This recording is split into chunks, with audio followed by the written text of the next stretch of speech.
Hey, Dame Anthus. Listen, Dame Anthus. This girl must be bracketing. All right, baby. Sergeant Zappa. Quick break. Hello, Dame Anthus, Queen of the Mountain. You thought I was lying. You thought I was lying. My name's Sergeant Zappa. Welcome, my nature dude. My nature dude.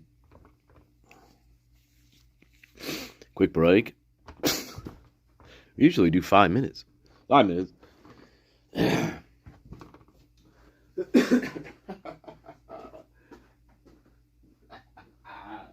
Oh boy.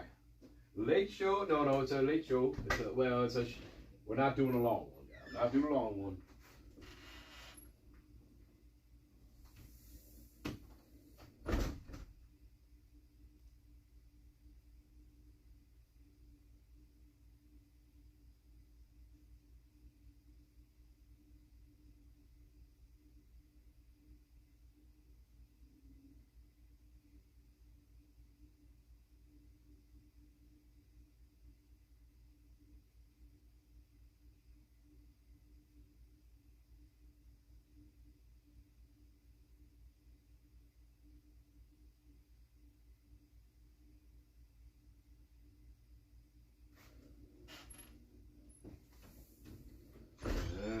Yes. I know. God, I hate this case. I hate this case.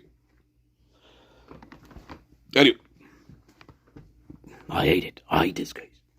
All right. Here we are. Watch this though. Watch this a little bit. Watch this a little bit. Oh, let's check this out. Check it out. Watch this. Just real quick.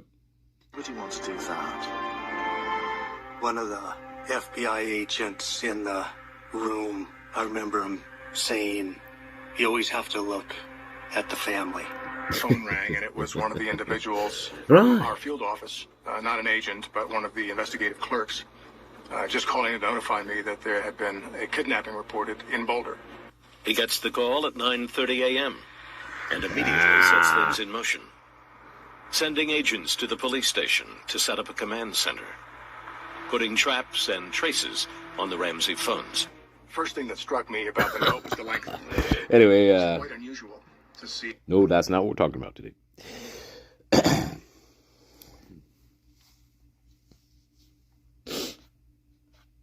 That's not what we're talking about today. Even though, I don't know if you've ever seen that guy. That's John Benet Ramsey, True Crime Rocket Science. Anyway, it must have 1,000 parts on that case. Anyway. Whew. Now, where were we?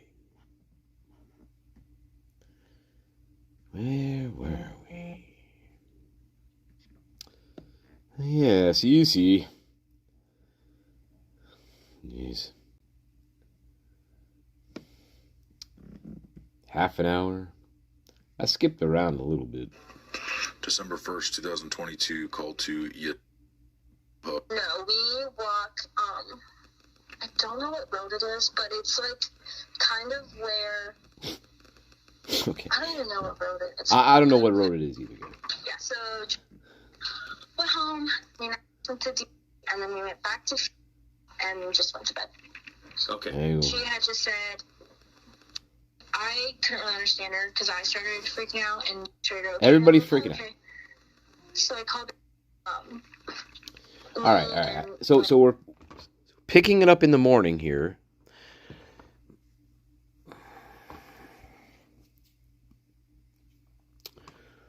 Oh dear.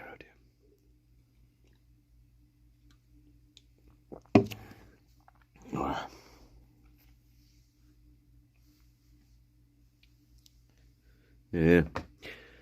Reminds me of Nancy Guthrie a little bit. Only without the three-page ransom note.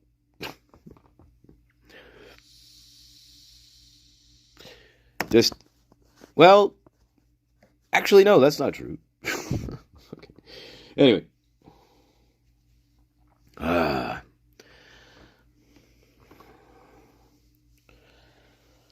Oh dear, oh dear. Who's not going to take a what?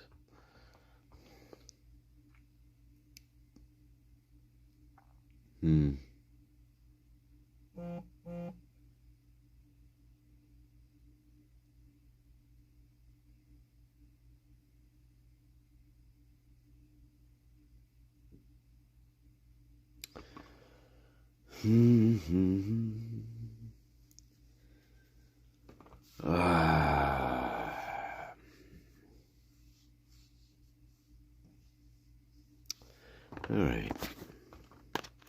One more as we do a roundabout. One more.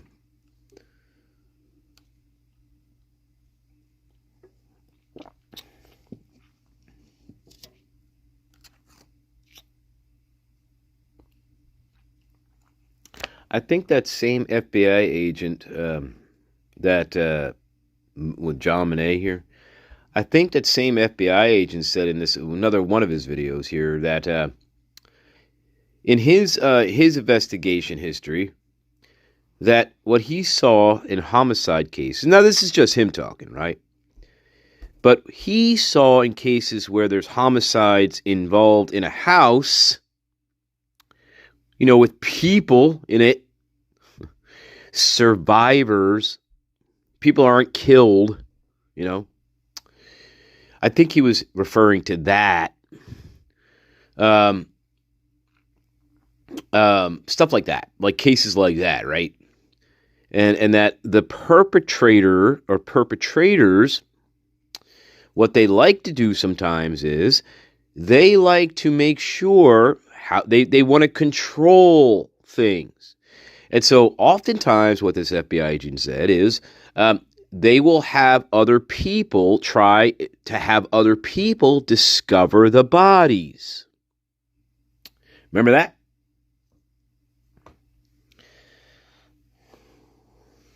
Yeah, he did a shit ton of parts on Jean Monnet. Good grief. I think he also wrote a couple books on it, too. Anyway.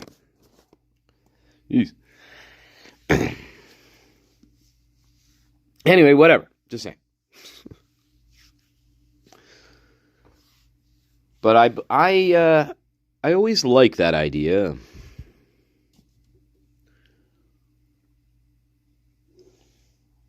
Always like that idea.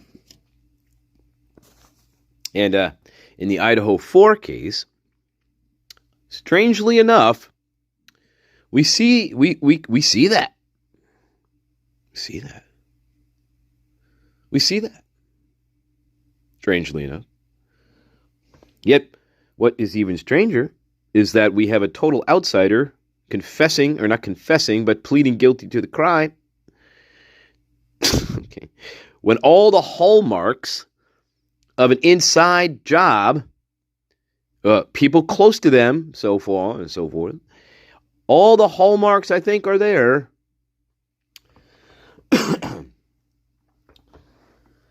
Anyway,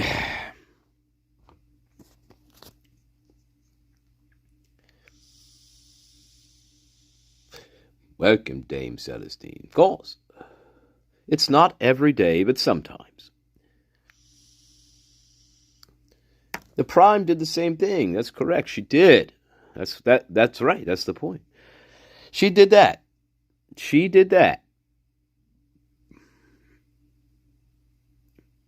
Maybe The Hobbit just as much, but I don't know. But at least Dylan did. Yeah. Yes, indeed. Remember, she's the storyteller. She's the storyteller. I'm not the storyteller.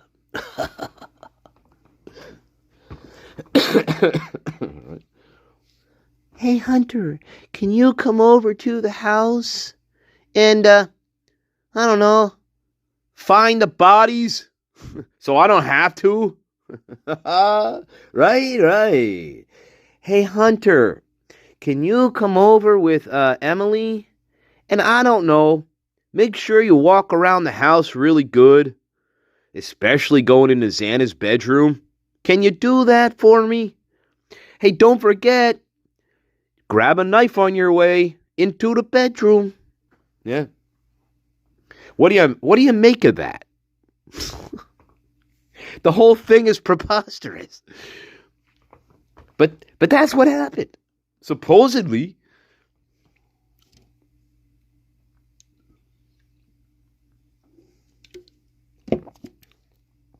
But I want you to think about this though.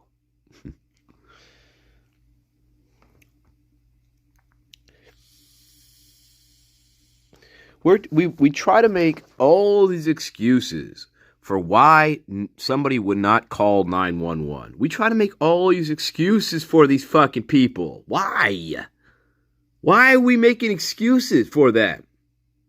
I don't get it. What is it about this case where people gotta feel like they gotta make excuses?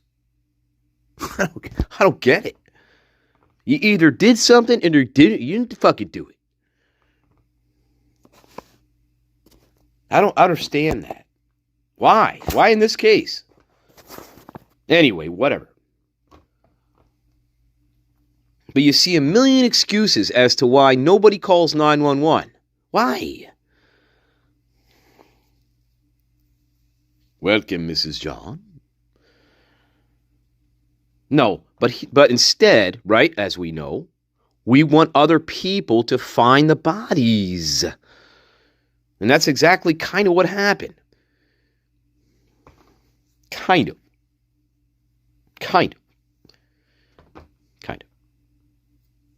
Because Dylan Mortensen already saw the bodies. See, she already saw Xana and Ethan, at least, as far as we know. She already saw them. Hours before. So anyway, I'm not sure why we make excuses about that either. I'm not sure why we do that. Not us, I'm just saying people in denial.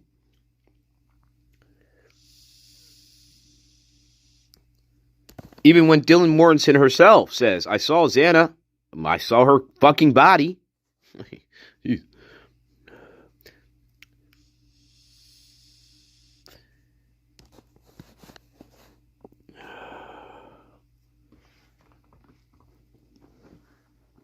Oh. Don't forget to make an excuse here, Master Nature.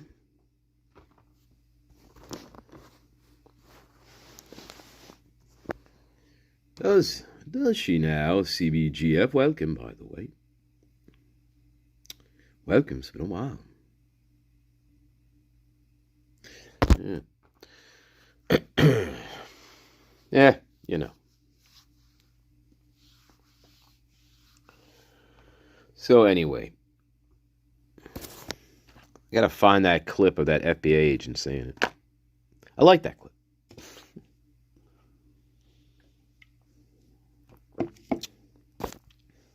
Or, for example, they want to be right there when you discover the bodies. They'll be right there with you, knowing all the while, right? What's going on?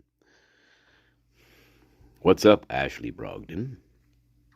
And anyway, this case, the Idaho 4, that element is very much present in this.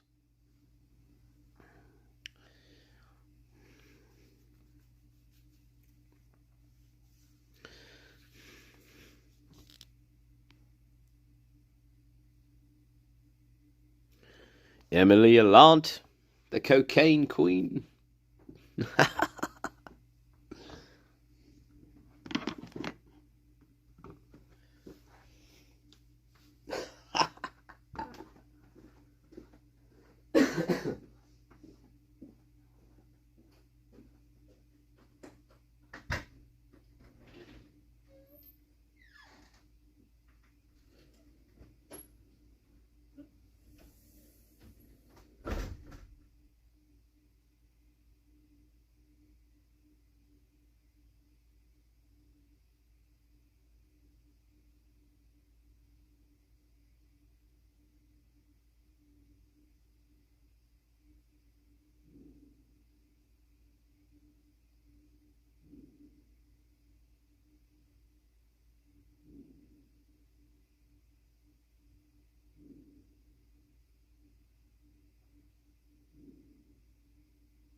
What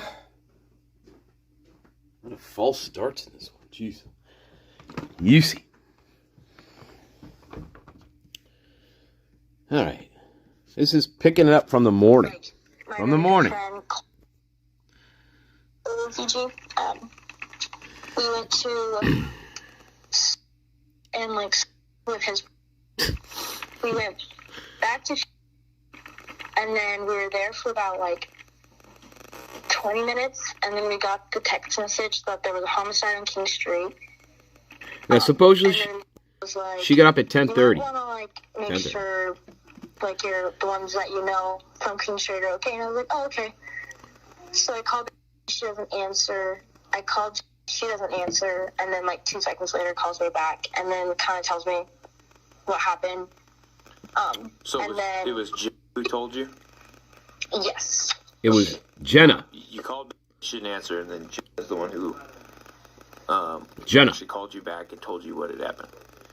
Yes. Okay, do you remember what she told you exactly?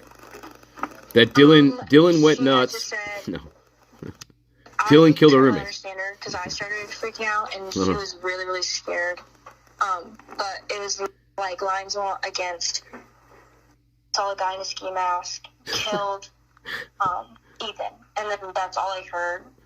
And so then she was like, we're going to the police station, and I said, do you want me to come get you? Do you want me to take you there? Like, what do you need? And she was like, no, it's okay. Someone's taking us. And then we hung up, and then is also, so I went straight to his room, and he was with him. And he goes, I should check on, which is, they're really good friends. I would consider like a close friend, but not like my like really, really, really good friend. And then okay. Well, that clears really it up. Upset and says, and we asked her like, do you want us to come over? And she said, yeah. So she drove to her apartment, and she lives in that.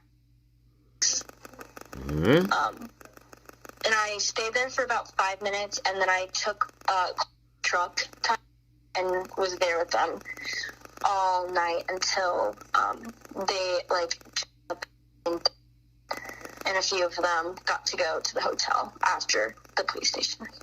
Okay. What hotel was that again? Okay. And were they just... Had to redact that, huh, guys? Stay there and only be around, like, certain friends or anything like that? Or how did that, like... How did you get invited to hang out with them, or how did that go down? So we were all at me, her roommate, and then eventually one of their good friends and her boyfriend came. Okay. But, we were just, like, texting, all trying to get, like, make sure she was okay, and that we just really wanted to see her. And so then once they left the police station, they, like, was just like, you guys can come to the hotel. So we all just went as, like, a group of us. Yeah, we all go to the hotel. Right. They all put us up in a hotel. Yeah, it was only, well, of course. Dad left, because he was, like, really upset and just wanted to be around himself. I want to say he left, like, before 5. Yeah, she did call a tip line. Good point, Seattle Rain. Good evening, Sakai. Good evening, Seattle Rain, too. Me and drove to the hotel to meet up with them. Okay, around what time do you think that was when you got to the hotel? I want to...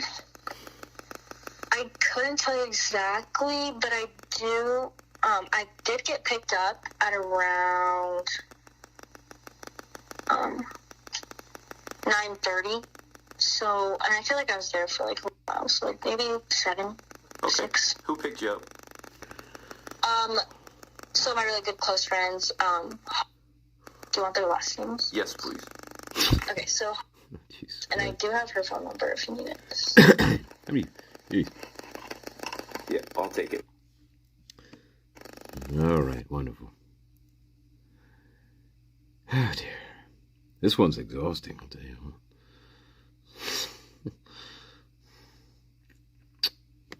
Jeez. Anyway, I'm getting numbers. Now, here we go. First names. How does she spell Hayden? How do you spell Hayden? And her phone number. Oh, Hayden. Oh, we listened to Hayden. We heard Hayden. And then I was also with I can't remember exactly what he fucking said. I don't know nothing. Are you ready? Yep.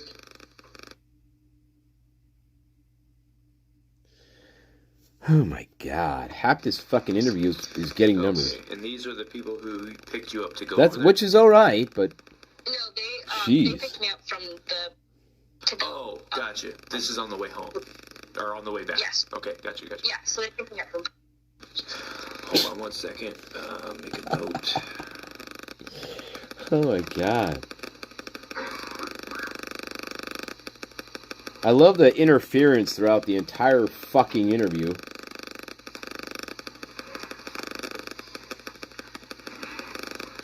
Okay, how did you... I don't think I wrote it down when you said it. How did you get there? Who picked you up? Drove in his car, so we just took his car. You wrote from there. Got it. Okay. Yeah. All right. So that's how you got back. So you said you were there for probably a couple hours, you think? Oh my Maybe God. from 7 to around 9, something like that. So tell us about just that whole experience while you were there. Start from the beginning. Okay. Hey, maybe we're gonna get somewhere. Tell us about your experience at the hotel with Dylan and Bethany and all the other people there. Let's hear about this. You were there for 2 hours, according to you. You were there for 2 hours. 7 to 9, maybe 10. Well, so finally we're going to get somewhere. What happened at the hotel? What did you hear? What did the Hobbit and the Prime talk to you about? That's what I want to know. Right? I mean, she certainly wasn't drunk before. Nah. Yeah.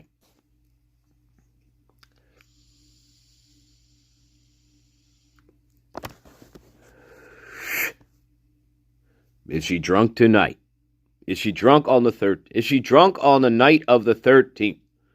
All right.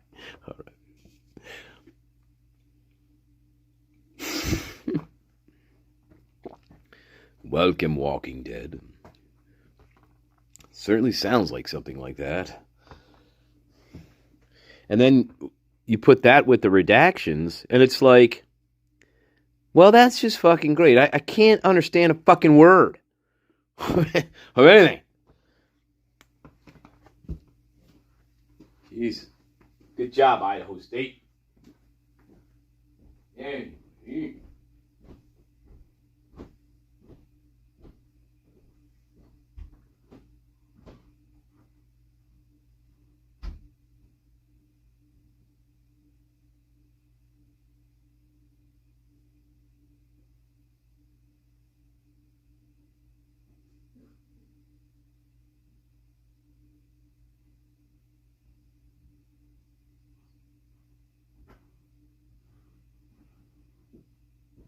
All right.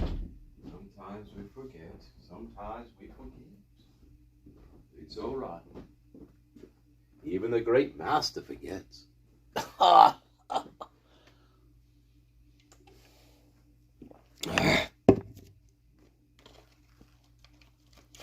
Well, that's why there's the God. Right. Anyway.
bit more.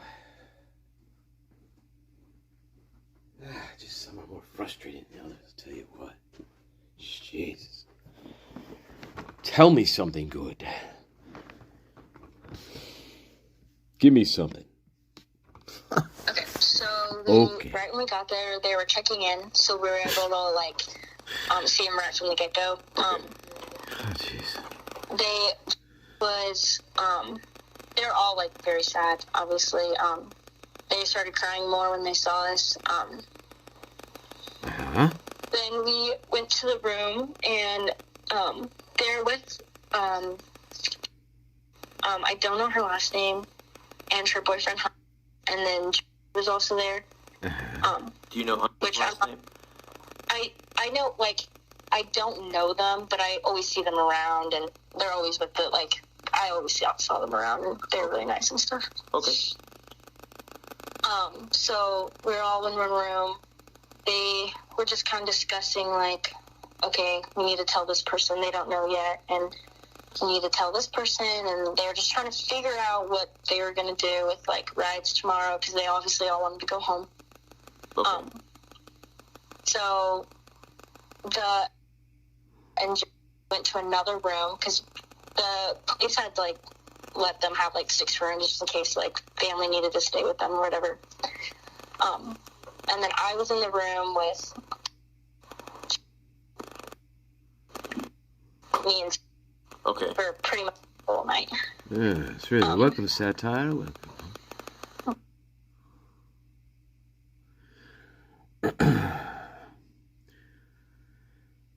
Oh dear, what are we redacting now? What? What are we redacting here? Guys, what are we redacting here? The fuck? Now what? Ridiculous. And then was just pretty much on her phone the whole time. Didn't really talk too much either. We didn't want to, like, ask them any questions. Obviously, we just wanted to be there for them.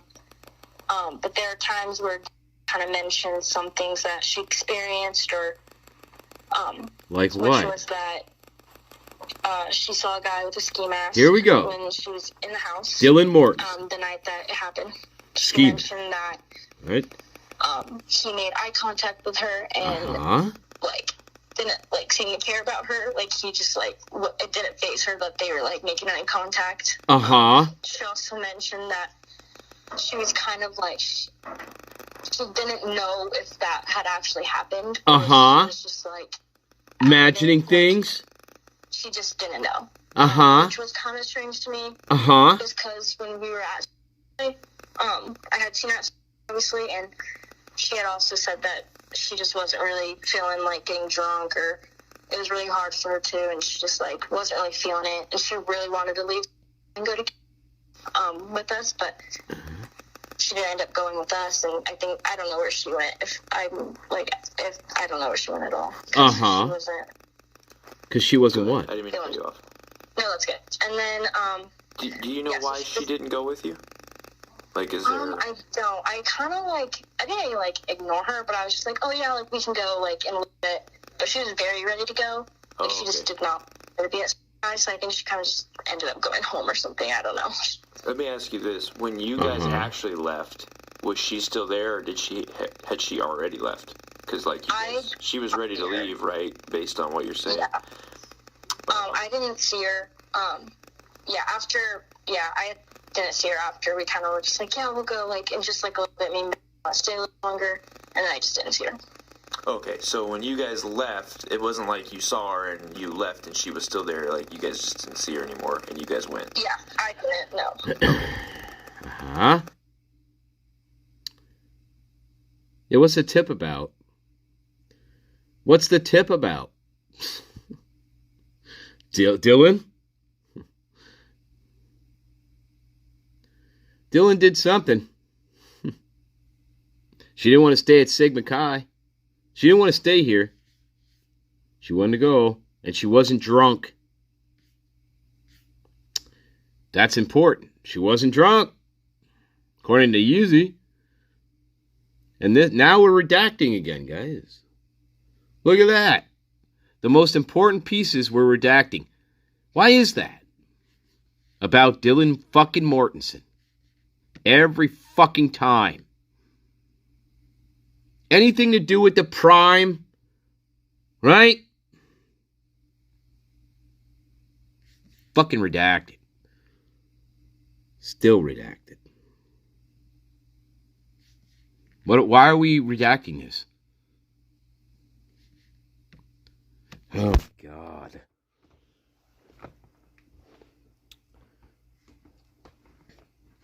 What are we talking about that we have to redact here? Let me guess. It has to do with fucking Dylan Mortensen. Right? Something.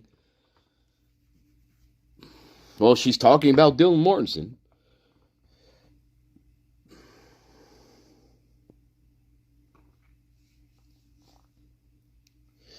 And, he didn't care that, she saw him. Yeah. Still redacted.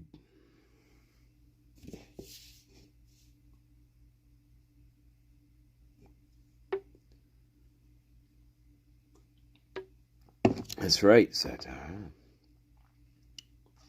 Was she talking to people? Was she hanging out by herself? No, she was with, she was in, apartment for a while, and then we went to, That was probably the tip, guys.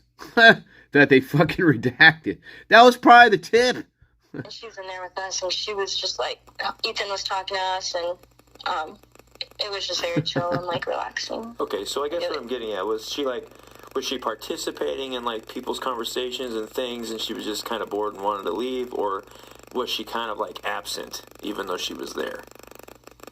She was on her phone, and her and I would talk. Like, that's when we had our conversation. Like, yeah, we're just not really feeling it tonight. Like, okay. So just uninterested. Seems like she was there, but, I don't really want to do this. Kind of bored. Yeah, she really wanted to go to camp, but then that didn't end up happening. Okay. All right. So why not? Why did it end up happening? So you were hanging out with them in the hotel room, trying to console your friends and do the right thing and be there for them, and you'd made a trip to get them food.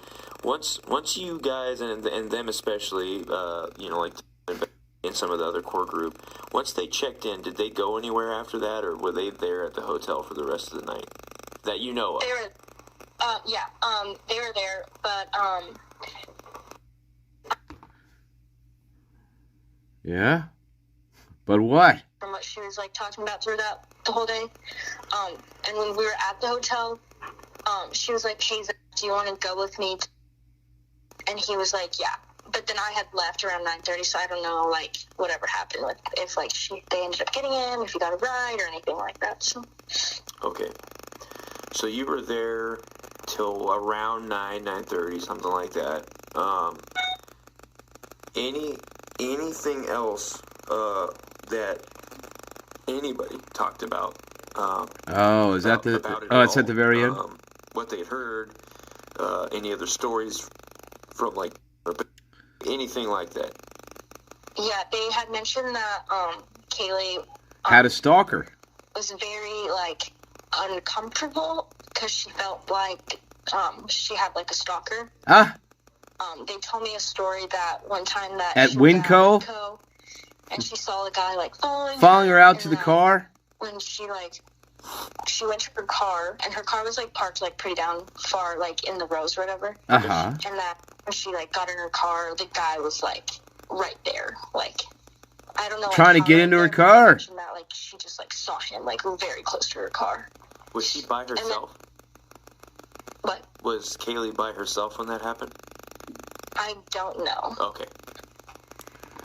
Yeah. And then, I think ever no, since right? she, like, moved in, she always mentioned how, like, she felt very scared there. Like, she felt like someone was watching them. Like, she just, like, did not like the environment there because she felt very unsafe. And there was one time where she made a comment, like, if anyone, like, came to our house and, like, tried shooting us, like, I'd be the first one to go because of where her room is. That's an odd thing to say. She never, like, really, like, felt safe there. Who are we She talking mention about? That often?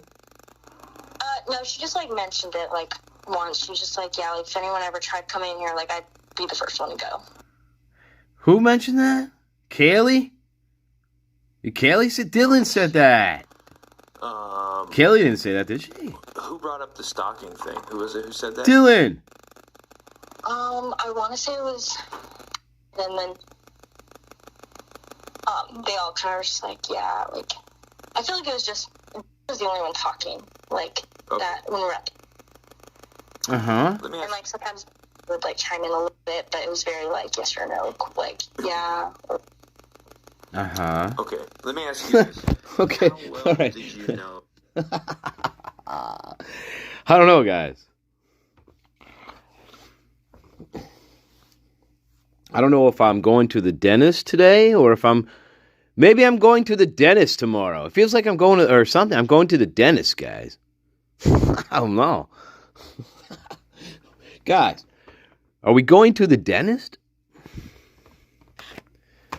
What is so difficult about this interview? Is it me? Why are we pulling teeth? I don't know. Why is this one so irritating? Ugh.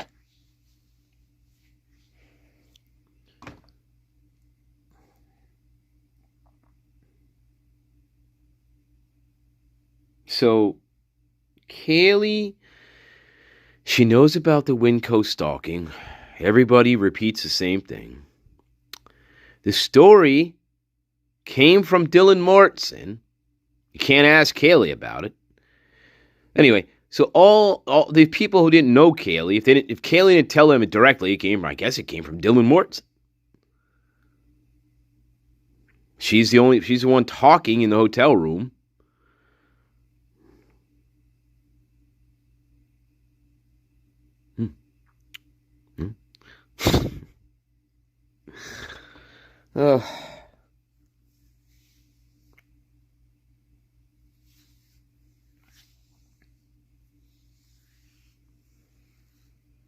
Welcome, Kane B. the Purge. Welcome, Love. Yesi Arafat is here. Yesi Arafat, no worry. She is the oracle. She is the storyteller.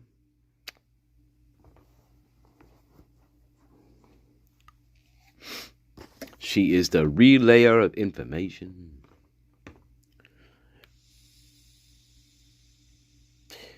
She is the owner and proprietor of the Man in Black.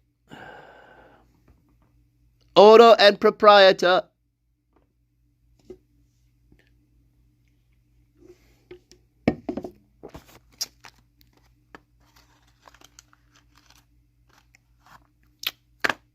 The only one. We have no corroboration at all.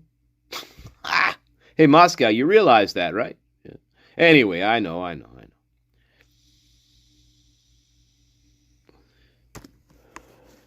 You realize that Bethany Funk probably only corroborates the Hobbit, the Hobbit corroborates the Prime probably what?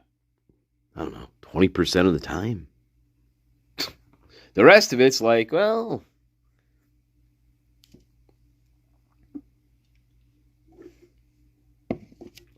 Thank God for those text messages, guys. Thank God for those text messages. Without those text messages, there'd be no corroboration, essentially. You know? Because it would be like this. Well, I told her to run down to my room. So she ran down to my room. Okay, what'd you guys do then? Well, I don't really know. What'd you guys talk about once you got to your room? Well, I'm not really sure. Right? Well, I remember Dylan was telling me this crazy story about a guy in mask, and then I think we just fell asleep. See? Boy, without those text messages, guys, without those calls to the dead roommates, and the messages to the dead roommates, Wow. Well, we really don't have a story. I think about that. We know this, right? But think about that. Think about that, though. Really think about that. If I don't call or text my dead roommates, right? Well, I don't have a fucking story. I have no. I could say. I don't know what I would say. I just sat in my fucking room, I guess. I don't know. That would be my story. What'd you do all night when your roommates were getting murdered? Well, I don't know. I just sat in my fucking room. I didn't hear anything. I didn't see anything. But that's not what happened, right? No. Mortensen freaks out. The Hobbit freaks out for some reason, but the firecracker, I guess. Now we're both freaked out. And one of the freaked out people, they say, because you're freaked out and I'm freaked out, why don't you run down to my bedroom? Because you're freaked out.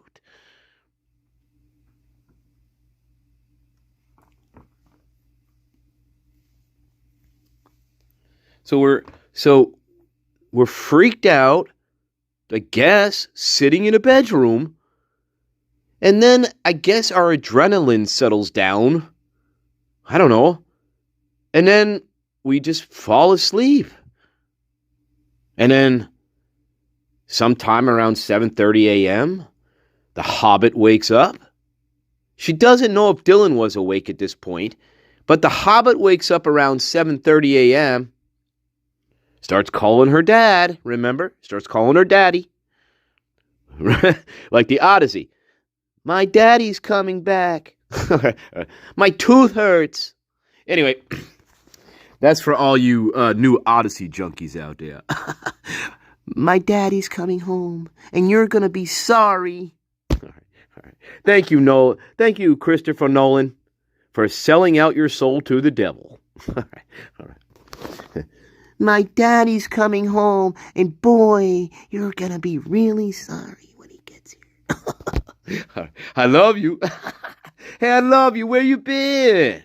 Where you been, everybody? You're not going to like it when my daddy gets home from, I don't know, wherever he is. And he's in Hades. I'm sorry, he's in Hades right now. Talking to one of the greatest Greek warriors ever. All right. Named Lola. All right.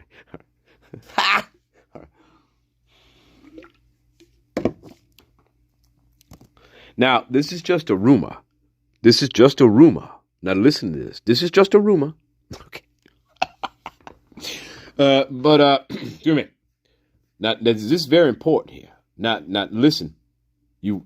This is very important. All right, very important. Now, but it's just a rumor. So you got to take it as such. Now, where are we now? Get 50% off. No. Get real. That's not what I wanted to show you. Now what was going to show you? All right. Oh, yeah.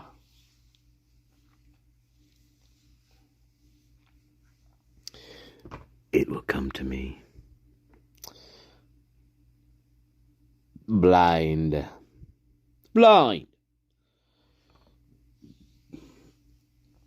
I did hear a firecracker. It sounded like a firework.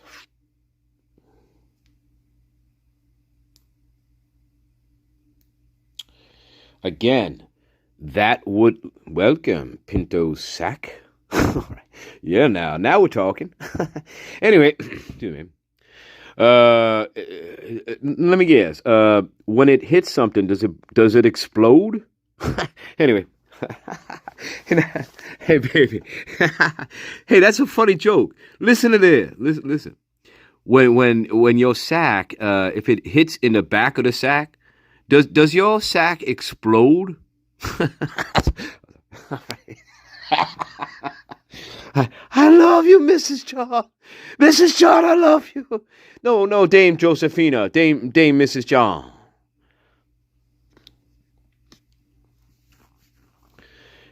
The Pinto sack. Sometime. Oh, okay. I'm just curious.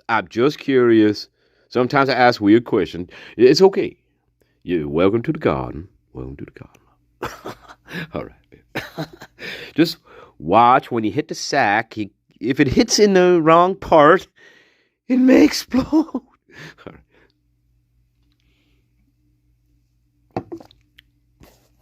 Pinto sack. Come on. That's funny. Now, if your name was like Yugo Sack, well, that would be, we can make a lot of jokes about that too. Like, does your sack easily roll over like in a rainstorm? All right. Never mind.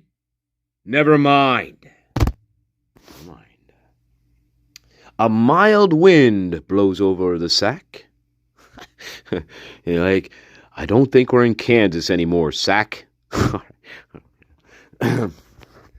Sack, I don't think we're in Kansas anymore. And then the sack like barks at you. That's kind of funny. Think about that. Imagine your sack barking at you when there's a tornado going on, and then you end up in the Wizard of Oz. That'd be very strange. Right.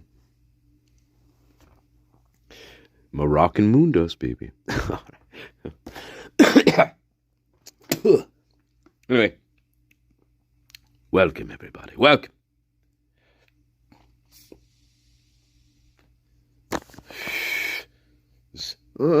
Sometimes Master Nature gets stuck on certain things. Like, for instance, he's not autistic.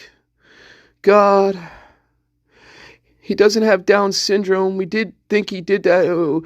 We thought he did have Down syndrome at first, guys, but it didn't turn out to be true. Look,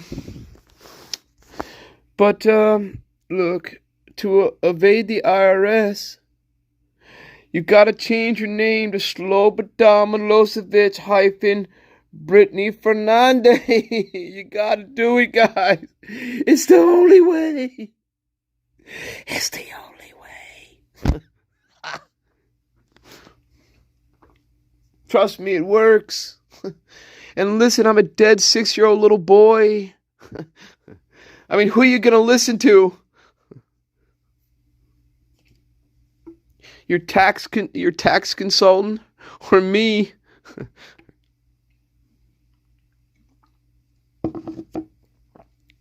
It's Fernandez. It's Fernandez. There is no is. There's no as. There's no as. It's Fernandez. Please, dear God.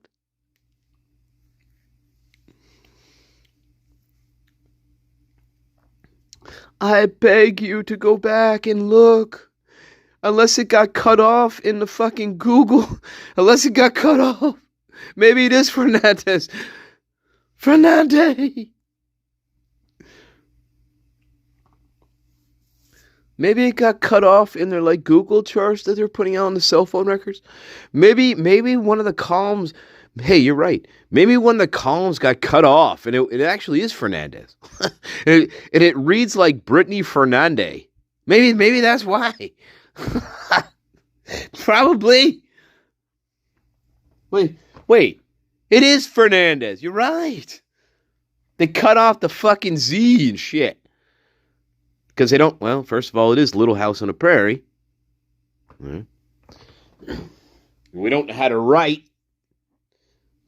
And we spell things correctly, but it gets cut off. Fucking weird.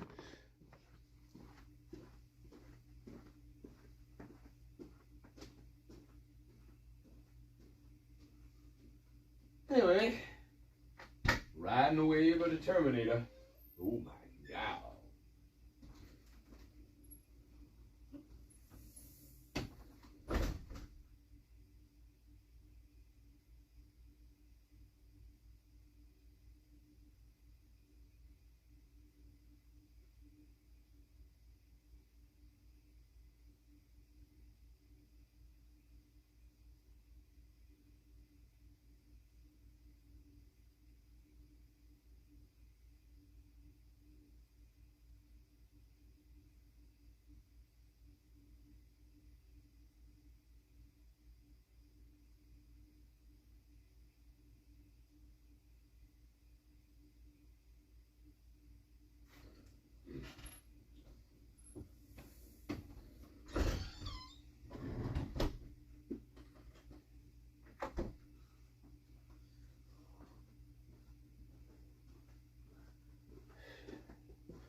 And believe me.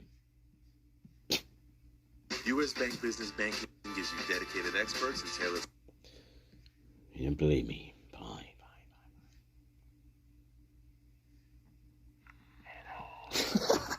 All right. Master gone somewhere, I'll tell you what. Master went somewhere. Now, what are we doing? Oh, yeah. Yesi Arafat, that's right. Oh, dear.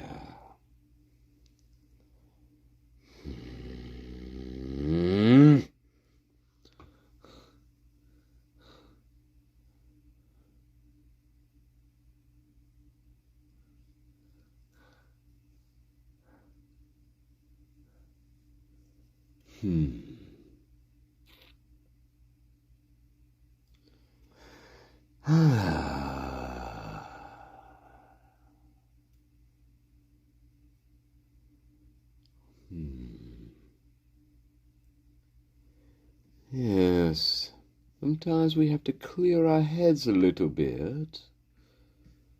Yes. Okay. Only the fastest mouse can make it. Maybe Slowpoke is pretty slow downstairs in the feet. But he's pretty fast upstairs in the cabeza. That's right, baby. Cabeza.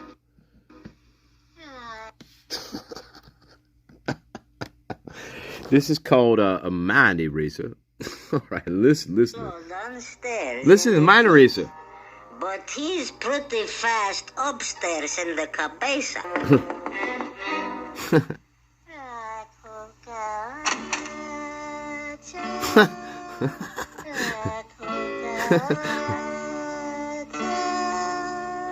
Porque no tiene, porque le falta.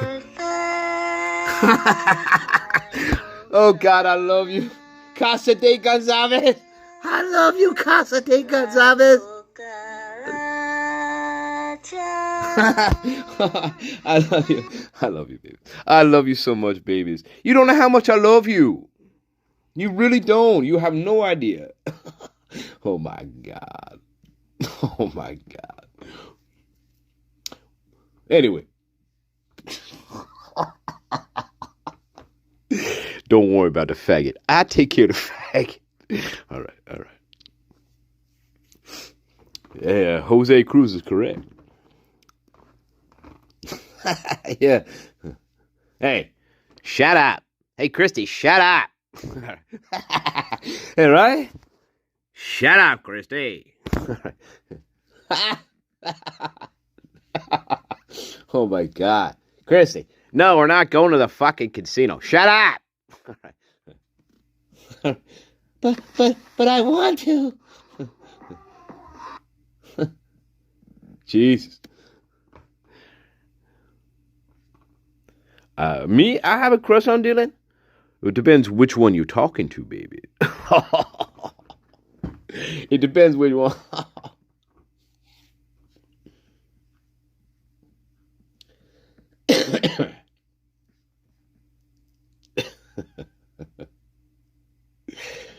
Ooh.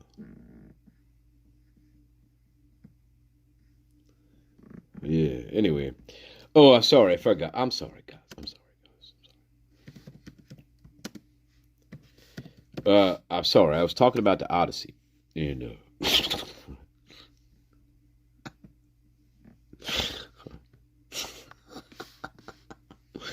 anyway. Where are we at? Homo de Goncalves.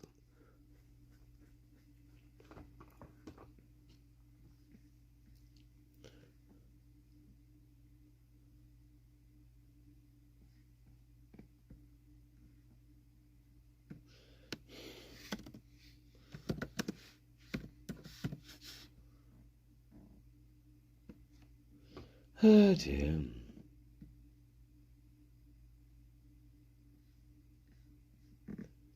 Oh, dear.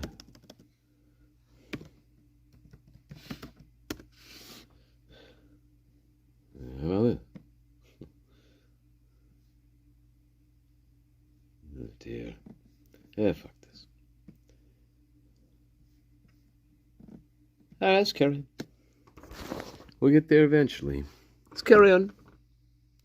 Here we back again to Yesi. Like Kaylee and Madison and Ethan. I didn't know Keely like at all. I only ever saw her at their house. Okay. I knew Maddie just because that's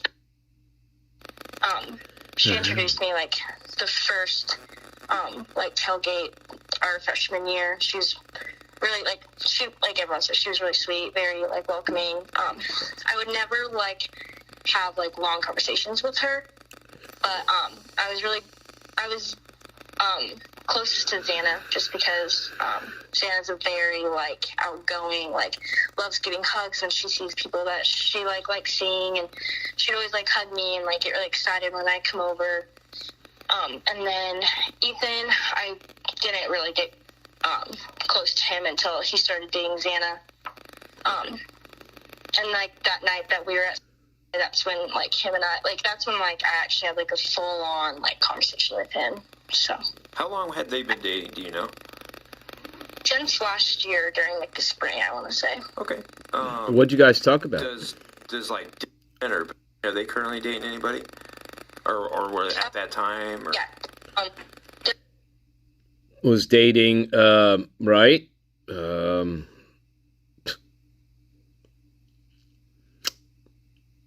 Bethany supposedly wasn't dating anybody, right? But Dylan was dating the Joker.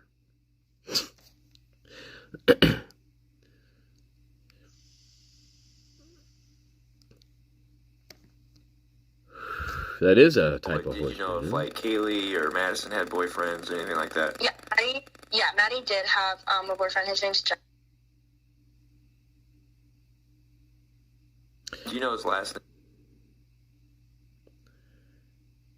Notice how they totally redacted anything about boyfriends with Dylan and Bethany. Notice how they totally redacted all that, by the way. And much like they're doing here with Kaylee, I guess, and Maddie. And then, did you know if Kaylee had a boyfriend or anything? Or? Of course. I kind of liked it. They always said, like, yeah, like, Kaylee has a boyfriend. But I never, like, would hear about him. Okay. All right. And you never really hung out or talked to Kaylee unless you were at their house? Yeah. Like, even then, I would rarely see her there.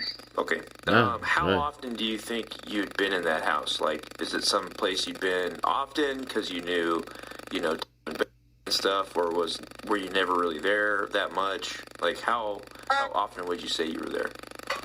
I go pretty often, like twice every week or so. Okay. So yeah, I would call that often. Yeah. Often enough, right? Yeah. Okay. Would you like call or whatever to get inside? They'd unlock the door. Like were the doors unlocked? Like. Excuse me. Good point, my name. What do I do now? Good point. Oh, sorry, guys. December 1st, 2022, called to Yesi. Till around 9:30, something like that. Madison and Ethan. I didn't know Keely like at all. I only ever saw her at their house. Right. How often would you say you were there? I was there once a week. Oh, sorry, guys. So this is from sorry, I totally missed this, but in case we want to go back and read it, it's from ISP Supplement 67. That's where this interview is coming from. So there you are, 67 ISP. Yesi. Accomplished day.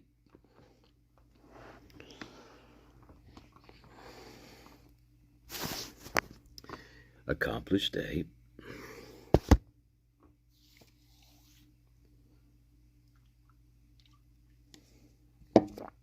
What have we learned so far?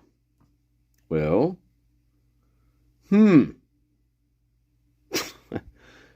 don't know. What have we learned so far in this interview?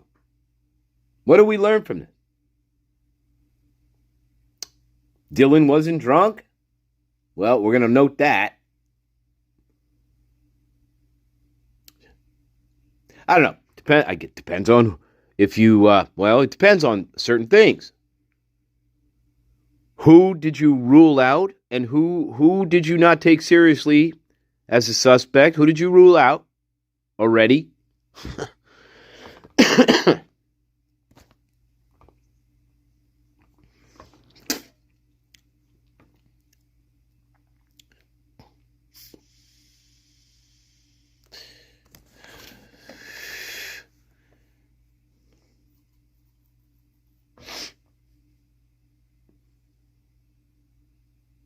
Well, you really can't use that argument. I mean, there's only one single piece of DNA evidence of value in this case. And so, the rest of the DNA is not valuable. There's only one single piece of gold in the form of DNA in this case. Amazing.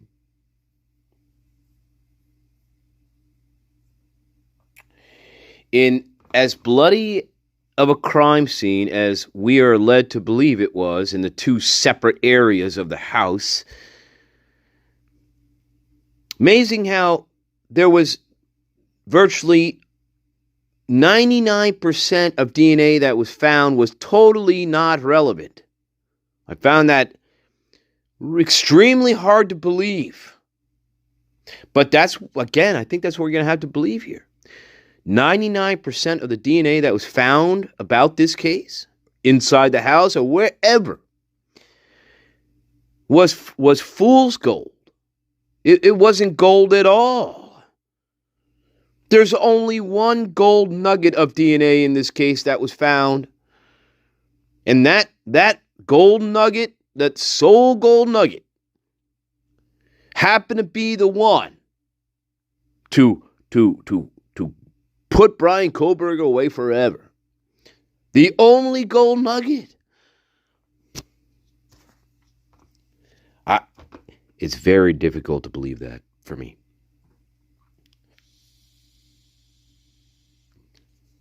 I find that almost impossible. Impossible.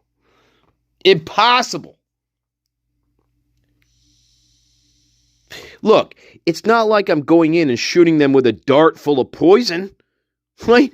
And I don't get up and close and personal with these fucking people, right? It's not like I'm sneaking in there with a dart and shooting them in the neck like like a orangutan or something. No. I am up close and personal with these things.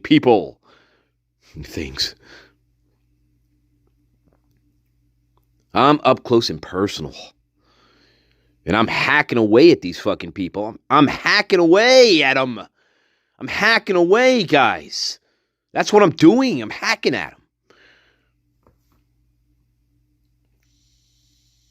And you mean to tell me that all the DNA forensic information that you got from the house, you're telling me that there's only one gold nugget in this entire fucking house that you found? No way. There's no way. I don't care what anybody says. Maybe I'm delusional. Maybe I got lost in the mud and I don't, maybe I think this is reality. But there is no way that you're going to come out of this and tell me we only found one viable gold nugget is in this whole entire DNA forensic examination of all the evidence. That's what you're telling me? I cannot fucking believe that. Not for one fucking minute. Not for one fucking minute I believe that.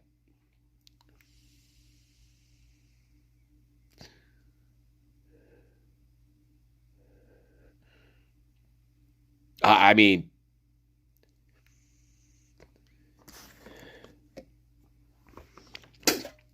then and then you stretch that out into other quote-unquote peripheral, consider periphery of the crime scene, the peripheral, right?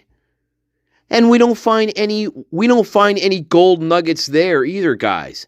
So we're mining for gold in the actual gold mine. We only find one gold nugget, and when we expand our mining operation to other potential hotspots for gold, we don't find any other gold anywhere in the periphery. I absolutely do not believe that at all. And if you believe that, fine. But I find that absolutely unbelievable. Absolutely. No way. Not with this type of crime. Absolutely not. Again, we're not shooting poisonous darts from 30 yards away at these people. Maybe then, okay, you know.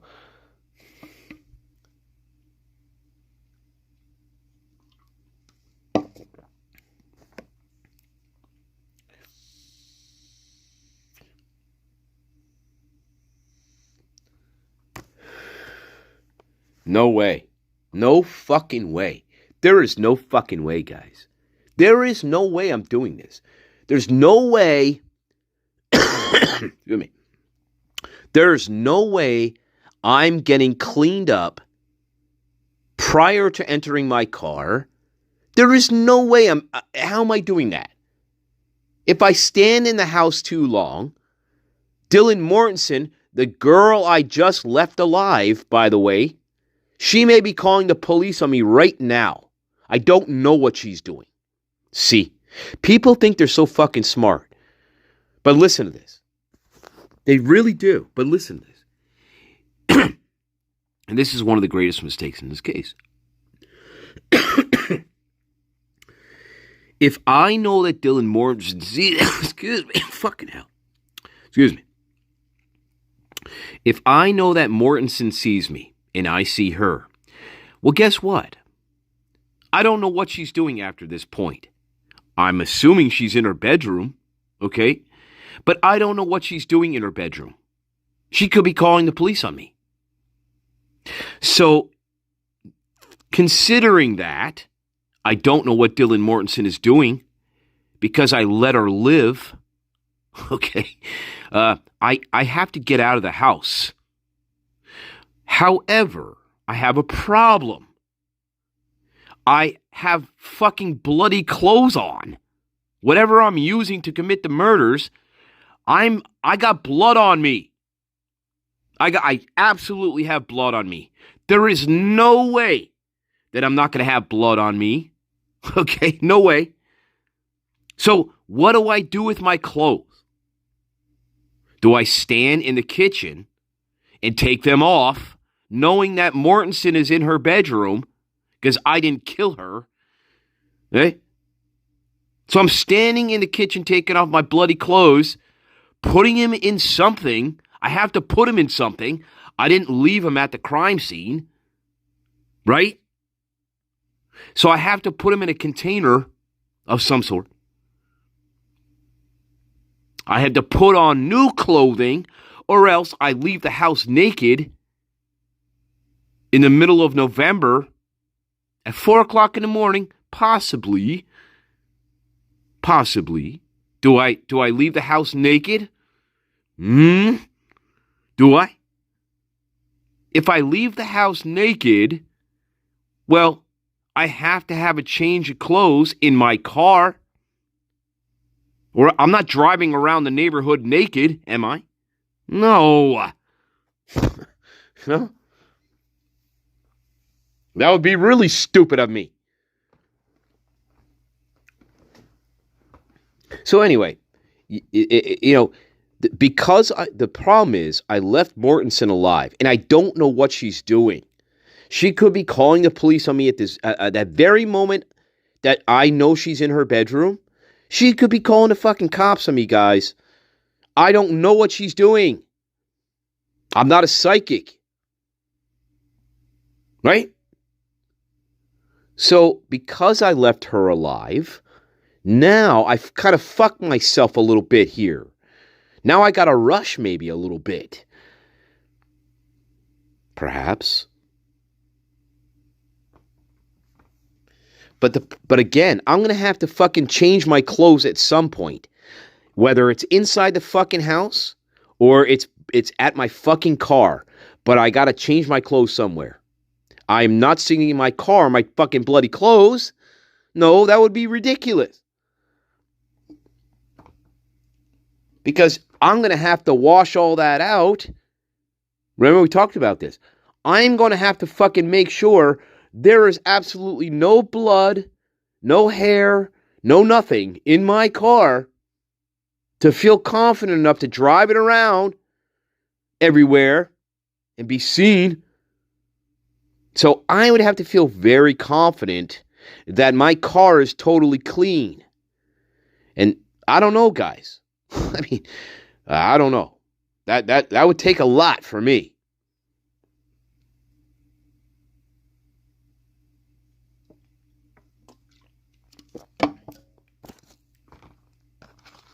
You know?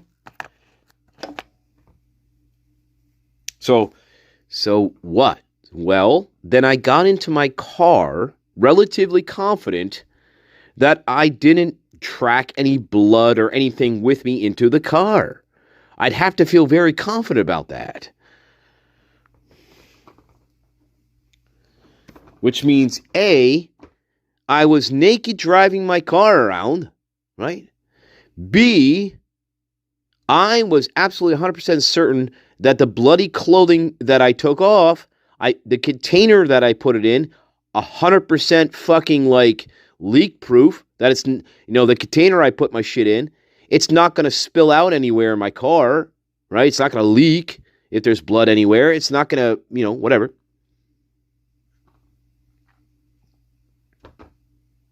I have to have new clothes with me.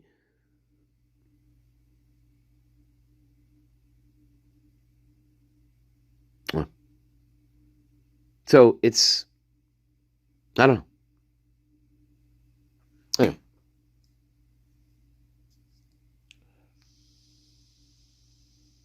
Sounds like a lot of work. Whatever.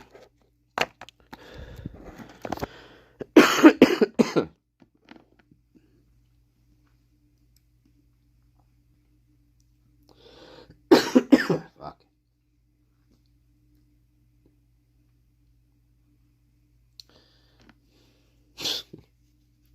God.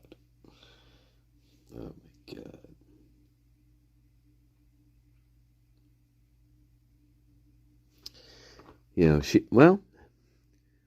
Anyway, quick break. A nice quote here of Yesi is, she says, and I quote here, this is according to what Mortensen told her. Mortensen was surprised that he didn't care that she was there. That was her quote. Welcome, Dame Deb, Queen of the Bees. Welcome.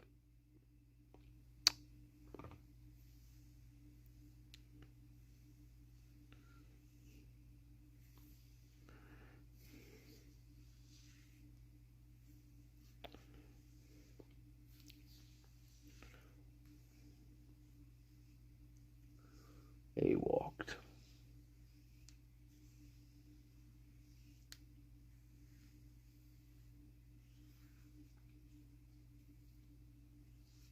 Yeah, they walked. Yeah.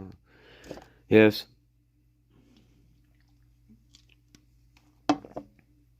Welcome, welcome, welcome. Walk to get a shower.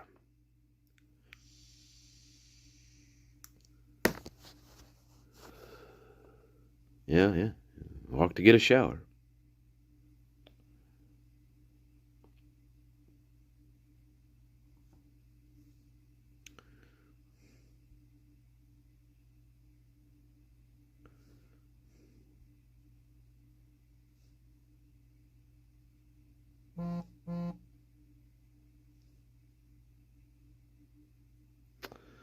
Yeah, well.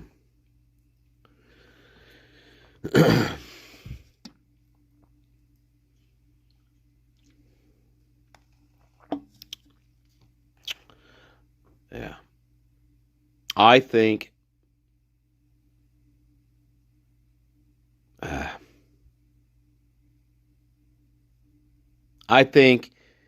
it's more plausible to think this, that between 1:30 and 2 o'clock, maybe 2:05 a.m., Zan and Ethan were murdered.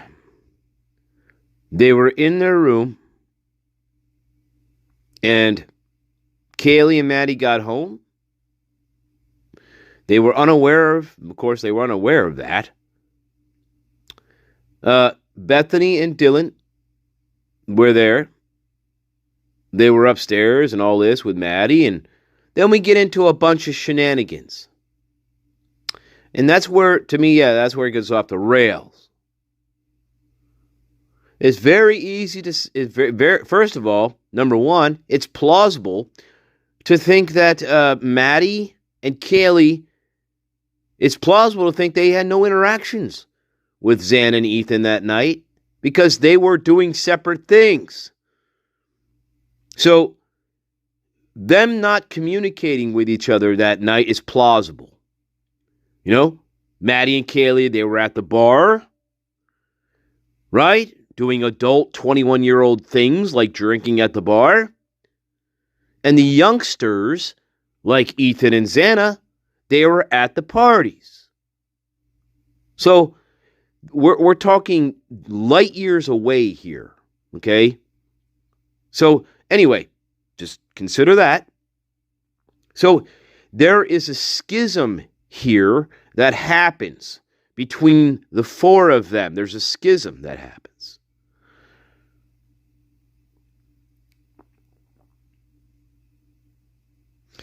You know, and again, what makes this almost perfect, not perfect, but what makes this kind of even more difficult is the fact that, well, we know this, and it's very obvious.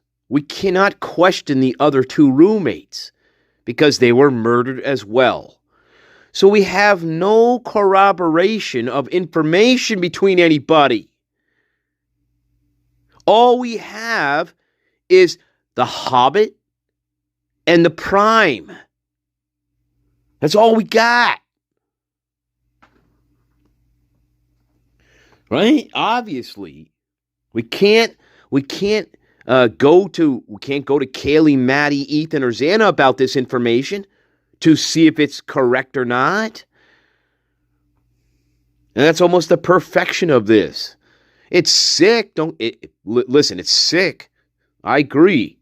But it's almost perfect in a weird way. Because you can't ask the people to corroborate anything. You can't ask the corroboration of Dylan or Bethany. Right?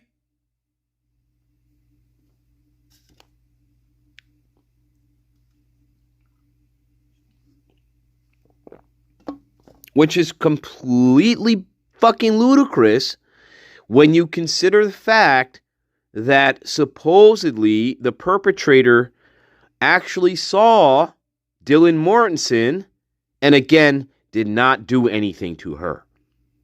So, there you go. There you are.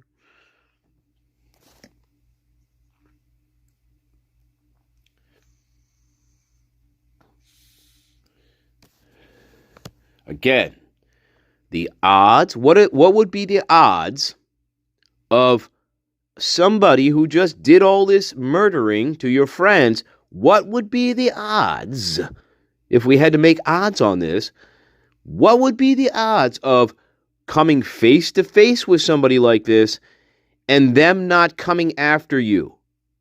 What would be the odds? 1 in 100 fucking trillion? I mean, what would be the odds on this thing? Again, we're not talking about shooting people with darts through a window. We're up close and personal. So, right? I'm 3 feet from you. So, we should ask people in Las Vegas. Hey, Las Vegas bookmakers, what would be the odds, okay, of coming, and we should ask Bethany Funk's family. They're from Reno. Hey, Bethany Funk's family, what would be the odds of coming 3 feet from a fucking serial murderer who's on a rampage? What would be the odds of him just walking away from you and not doing anything to you? I don't know. What would be the odds of that? I mean, think about it. Now, people in denial, they do not like that question. They hate that question. They hate it. They can't answer it.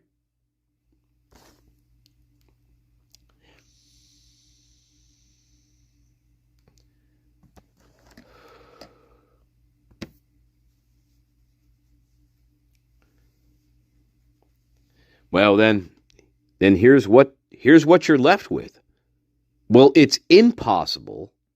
And Dylan Mortensen's little dream, I dreamt a little dream, or I dreamed a little dream. Well, guess what? That wasn't a dream. I dreamt a little dream. She was part of the dream, guys. She's part of the dream. It's one or the other. Either she is the luckiest girl on the face of the planet, or she did dream a little dream, and it wasn't pleasant. And she was totally lucid in reenacting this little dream of hers. What?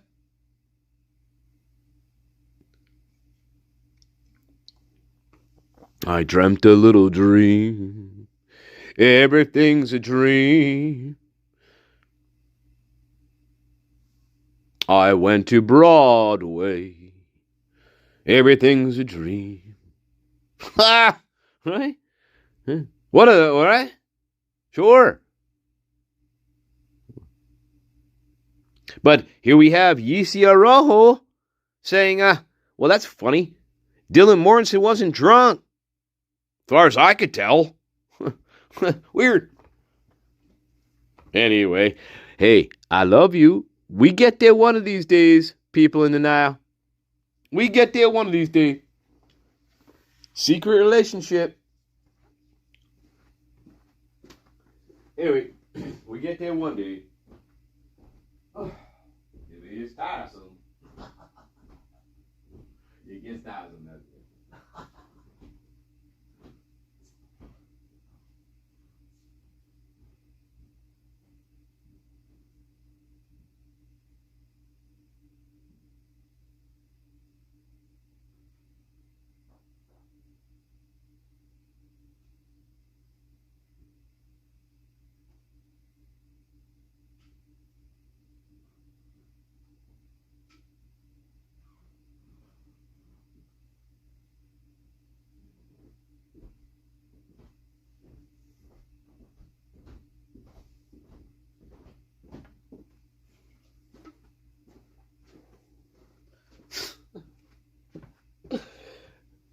$172 men went down. 95 came up. All right. Hey, how is Hey, Garden, how you doing, man? I was sleeping, guys. I was fucking sleeping, all right? Hey, Stanley, you woke up, huh? Yeah, I fucking woke up.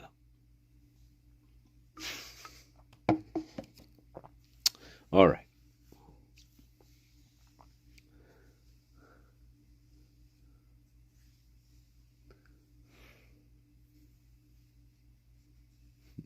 Tulsa.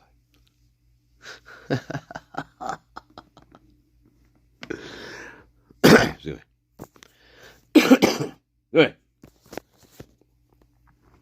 Now listen. Slobodan Milosevic, hashtag Brittany Fernandez. Where were we, guys? What were we talking about? Oh, yeah, I'm sorry, guys. My daddy's coming home, and you're gonna be in big trouble. Watch out for my daddy.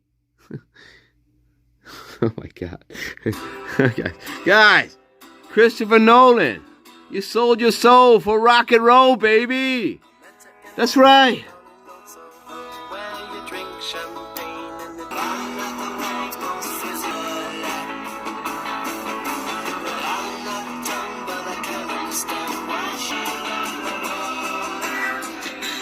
That's right, baby.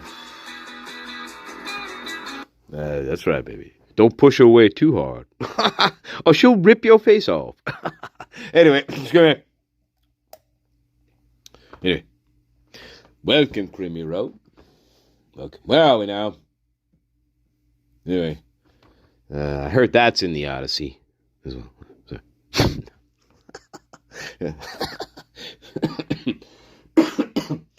Let's go ahead. I heard Christopher Nolan was going to put that in the Odyssey, but they're like, no, that's too much, Chris.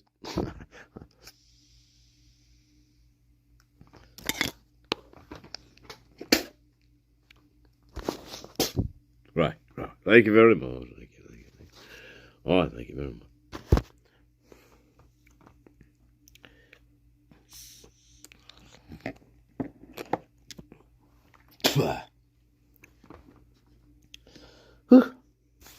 Fast and Furious. Yeah, let's carry on. Good. It's gonna do a quick break, but let's carry on. Here we go. Hello, Yesi. Keep talking. Pretty often, like twice every week or so. Like twice every week. Twice a week. Yeah, I would call that often. Yeah. Twice a week. Enough, right? Oh, what is this? Yeah. Okay. God damn you. How would you call or whatever? Jesus. Would you call Dylan about the were the doors unlocked? How was a typical, if you just were going to go over there and hang out, how would that kind of go down?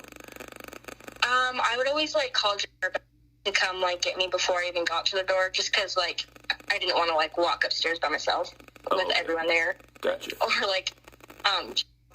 they just always just open it for me. I know that from what I experienced, they were picky about the door code. Not even at it, or they barely gave it to her. So I don't even know if even really has it. I just remember that was a conversation at one point. Gotcha. A while ago. Gotcha. So they were trying to do the right thing and keep their house as secure as they could. Yeah, they never were just you can just open it yourself. Yeah. Was there? And again, this is not to get anybody in trouble or anything like that. When you were there, was it just a big party house, or was it just kind of occasionally? But was it a well-known party house? Kind of describe how that place was. I would say they definitely had people over a lot. My friend is in a very well-known fraternity, so they would have people over quite a bit. Okay. But it was never every single day there was a party. It was they had their close friends over on the weekdays, and then on weekends they would have something here or there, every other weekend. Okay. Let me ask you this: of the times that you've been over there, I would assume you've gone over for some parties, right? Yeah. Okay. Of the parties that you've been to, where it's not just the close friends, but where there's people over there, were there ever any issues, altercations, fights, things getting broken, stuff like that you can remember? People no. getting kicked out, hey, don't come back here? No. Okay, so even though it was a party, it was pretty respectful, so to speak. Yeah, there would be times where obviously I'm sure you're aware some fraternities don't like each other, so there'd be times where there'd be a majority of and if they saw someone oh, this guy's not very they would kind of they'd make it well known, but they would never kick anyone out, and everyone would still hang out with each other and vibe. It was just they would talk about it, oh, do you see the guy who's here or whatever. Okay.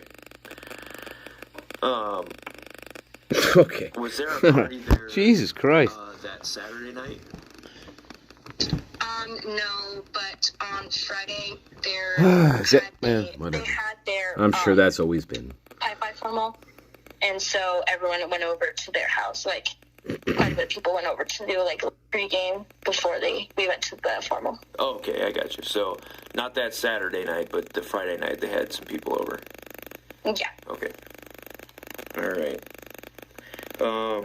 Anything else about the place in general that you can tell us that maybe sticks out? Or I'm not necessarily talking about Saturday. I just mean things that happen or go on there. It's like Morse code, guys. Like Morse code. Morse code. Or things that them talk about. Other than that, like, they just felt like Help was me. like constantly watching them. Now they all felt that way? Or just like would mention that a lot.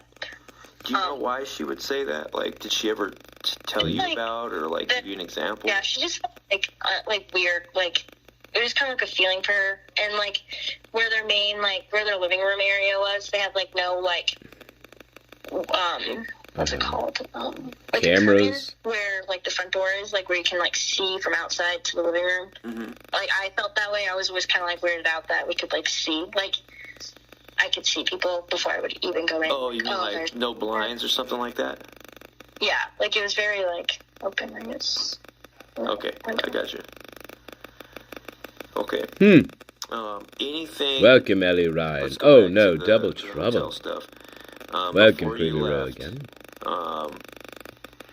Was there any other stuff that was talked about, or anything brought up about that night, or about the person that saw? Any description of what she saw? Anything like that? She just mentioned that she saw a guy with a ski mask on, like a black ski mask. Okay. She mentioned that was the one that saw Xana in the room. And then what? Yeah. Okay, Yeah. So she didn't talk about when she woke up that morning after, or anything like that. So right. I remember reading. So right, once again, Master Nature, of course, is always right. But Master Nature's always right, isn't he? So anyway, people in denial. Forget Hunter Johnson.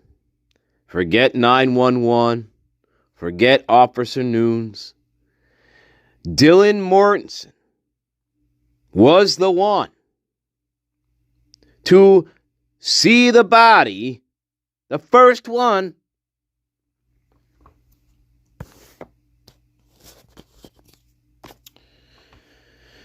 Yes, indeed.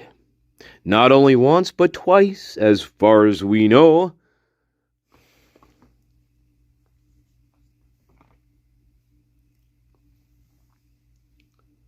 Right? Right. That's important.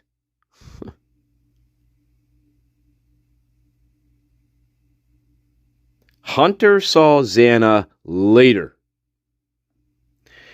Mortensen saw Xana right after she was fucking murdered. Twice. Big difference. Think about this, people in denial. Your lovely daughter, your Snow White, saw a mutilated corpse about 5 minutes after she was fucking mutilated. 5 minutes. Maybe not even that. Think about it. It's not like Xana was laying in her bedroom for fucking 24 hours. She was freshly murdered. People in denial. People have a strange sense of humor sometimes. And I think their thinking goes off the rails. Like, yeah, Xana must have been, they get this picture in their mind. Like they were in their rooms for like a day. Something. No. The prime just saw Xana's body that was just murdered. Just murdered. And she has nothing to do with this at all. Highly unlikely. And to not know what it is. Again, this is not somebody who we just discover 8 hours later in a fucking freezer somewhere. No. No. This is a newly ripe, on the vine tomato murder. And Miss Mortensen doesn't know anything about it. Even though she sees the newly murdered body of Xana Kernodle. Okay, sure, guys, people in denial. She knows exactly what she saw in that bedroom, guys. She knows. And remember, this is 4:30 a.m. in the morning. 4:30.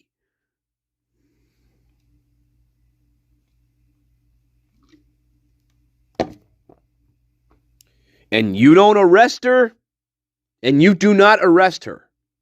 You don't arrest her. You don't fucking arrest her. You don't arrest her. How? How do you not arrest her?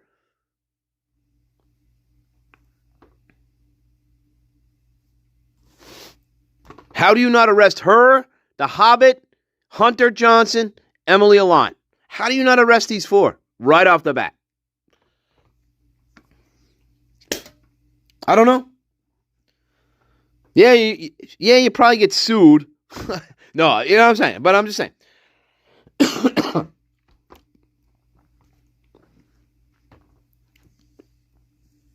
I don't know, guys. Maybe I risk that and say, whoops, well, we're trying to be sure. Yeah. Can you take a lie detector test for us? Oops. Hey, guys, that's another point. We never asked anybody to take a lie detector test. Weird.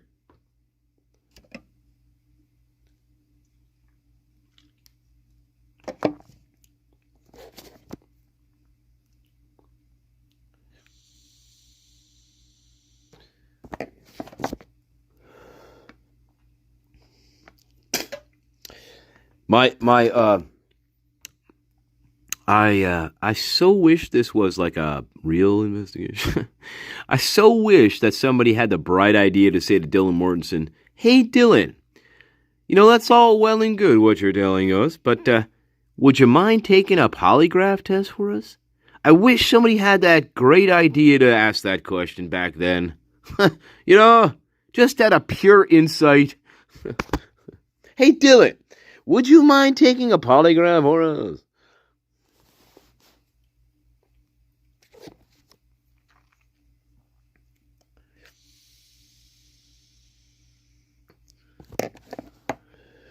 But alas, nobody had that insight. Victoria Gooch didn't have that insight.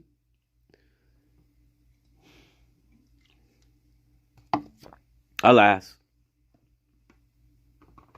I don't know if she would. I don't know.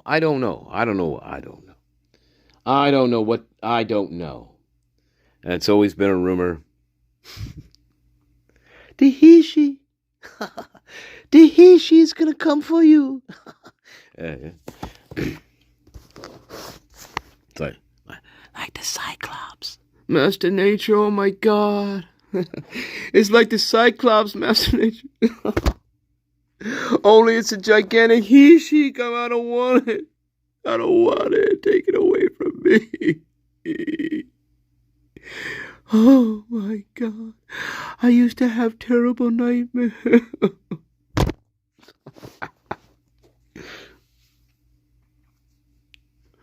I used to have terrible nightmares, guys. I dreamt a big he-she was coming out. But like, I was stuck in my attic and shit, and I couldn't get out of my fucking attic for some reason. And this big fucking demon he-she was fucking coming out. Oh my God. Ashley! Why, Ashley? Why? I was just a little boy. All right. Thank you, Andy. It was very traumatic, Master Nature.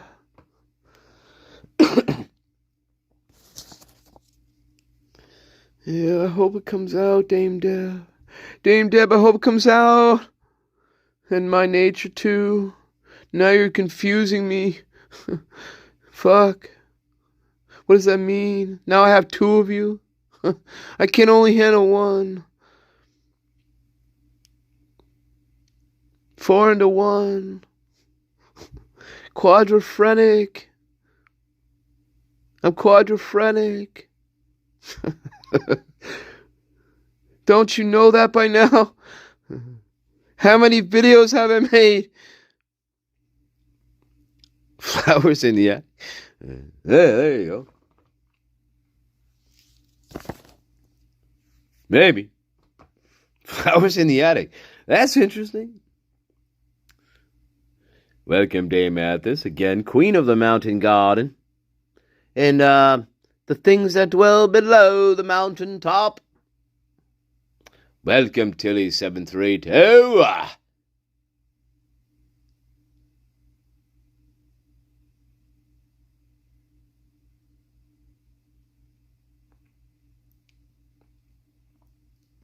Ah, damn. Must be slow in the cabeza. I'll tell you what. Only the fastest mouse can make it. I mean, remember. Not the slowest mouse. Look. Which is you. I may be slow in the feet. Slowpoke is pretty slow downstairs. But I'm a smart in the cabeza. Fast upstairs in the cabeza. Right?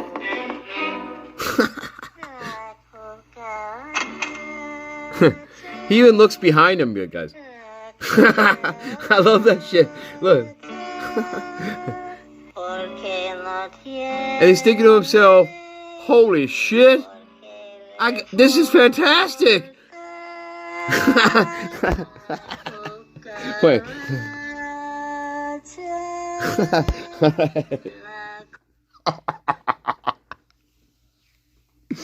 Oh my God. I do love you.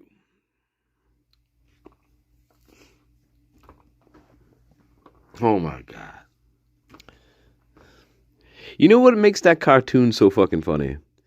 It's because of how do we put this?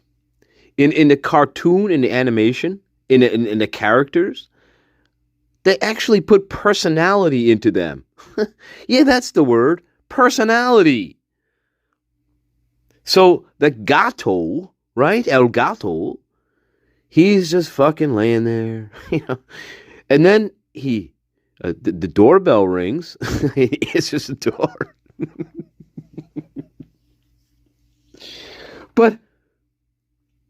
But he sees the slowest mouse ever that he's ever seen in his life walk through the front door. Okay. Now remember, he's a cat. So, and the look on his face as a cat watching this incredibly slow mouse walk across his living room fucking floor. All right? The look on his face is like, are you fucking shitting me? You know? That's what makes it so funny. Because they gave these cartoon characters personality that would fit like a cat, for instance. It's genius. We're talking 19 what? What are we talking? 1952? I don't know. Well, whatever.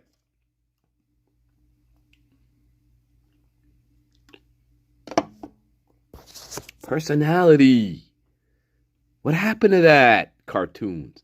Everything's just fucking... There's no personality. It's all big... That was all fucking slop and shit.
I don't know, Master Nature. Don't know.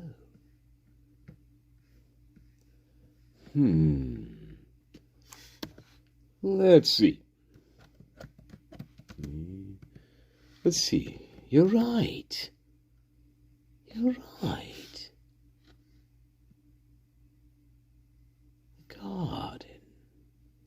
You're right. But where is it? Let's try to find that, shall we? Yeah. This one. You're right. La cucaracha. All right, baby. Hey, baby, me love you long time. Hey, Mrs. John. Miss John. In the house of... Now listen. Now listen. Now listen. In the house of Casa de Gonzalez.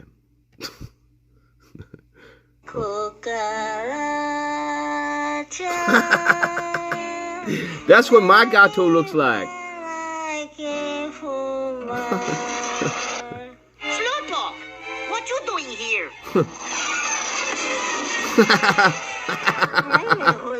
All right.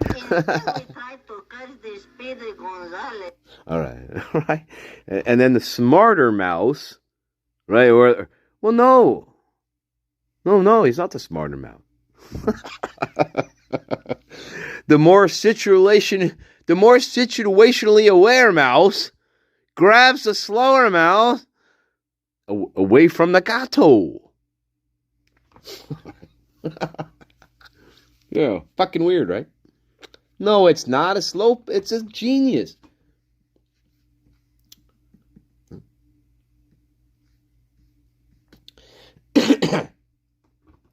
But you're right. I paid that debt. I paid that debt, fool. I paid that debt. Remember? I paid that debt. Yo, you fool. Why you gotta be a punk-ass turkey?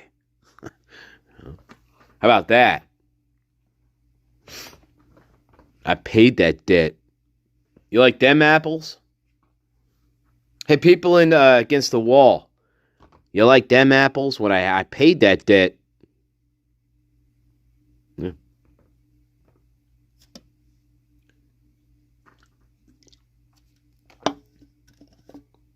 Yeah, I paid that debt. Oh, Master Nature, they're going to say to me, Master Nature, well, he was a grieving father, and he didn't know what was going on. And he was trying to come up with answers as to why his daughter would be murdered. That's what you're going to say to me. Hey? But I paid that debt. I paid it. I paid that debt. So why would they kill my daughter? I paid that debt.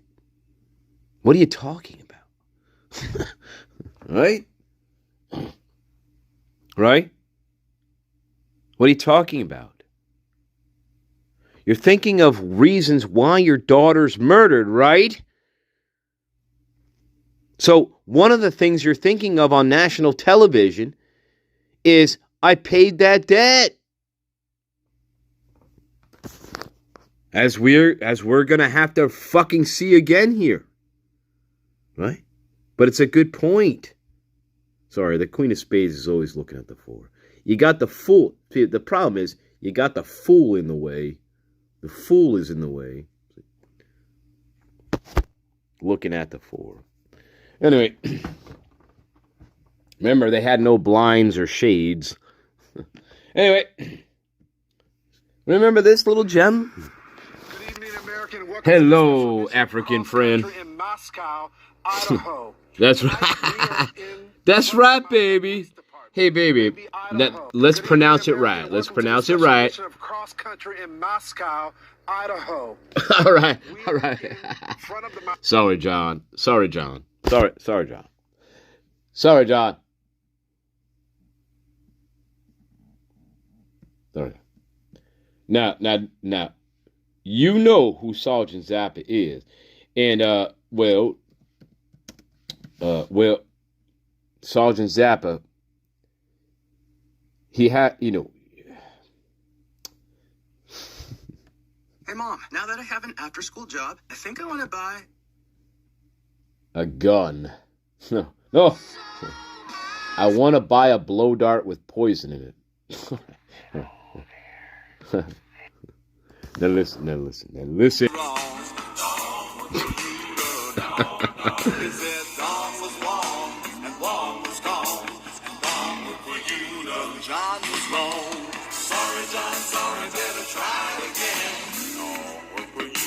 That's right. It don't work for you, baby.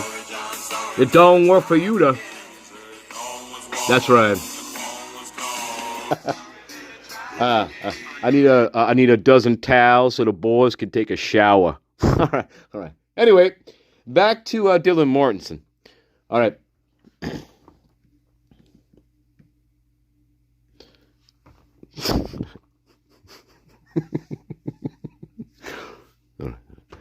I'm almost 2 kilometers tall, baby.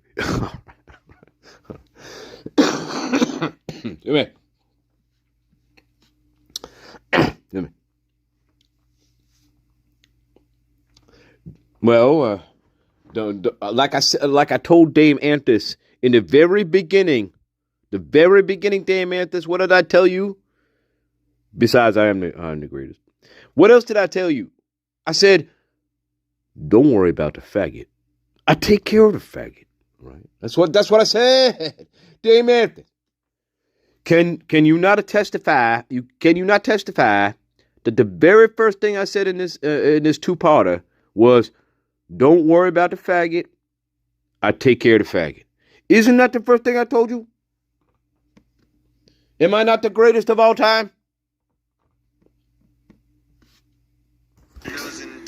So the boys could take a shower. It's like the Old Testament and the New Testament. Bring me a colada and milk. All right.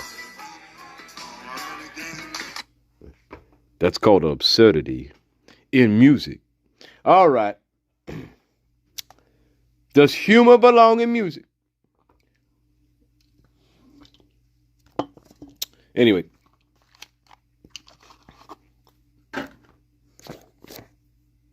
I told you.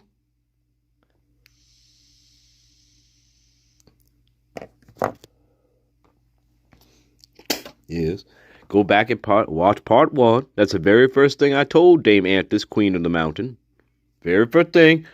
Don't worry about the faggot. I take care of the faggot. That's the first thing I said. Go back and watch it. I'm not a liar.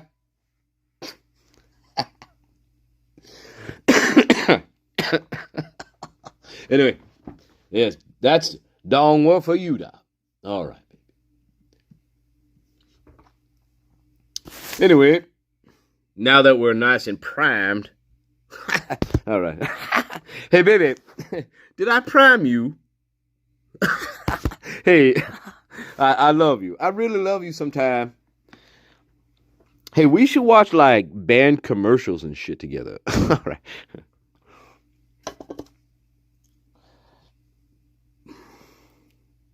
No, what we should do is we should watch like really messed up commercials and then like point out all the fucking subliminal advertising in them. That's what we should do.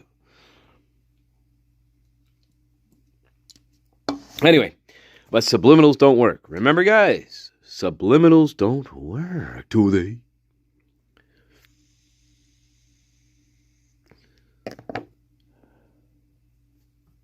Do they? Do they work? The Vandals took the handle. Oh, yes, they did.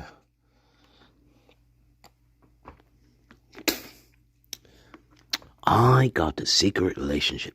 I have to. I have to know more than I told you. Have to. In order for me to survive, Michael Myers, I must have not told my whole story here. It doesn't just, in my mind, it doesn't just happen like that. If a perpetrator of this magnitude is only 3 feet from my face, that's not very far. Now, what is this person going to do if he sees me in this condition? Well, he's going to do one of 2 things. He's going to, I don't know. Well, first of all, you're probably going to be shocked looking at each other, I would have guessed, maybe shocked, or at least startled. But after we're startled, what do? Now, if you're Dylan Mortensen, you're going to run back to your bedroom. Right? That's the logical thing. But if you're, let's say, the killer, what are you going to do? Well, you have 2 choices. You're going to track her down. Okay. All right? You're going to run after her.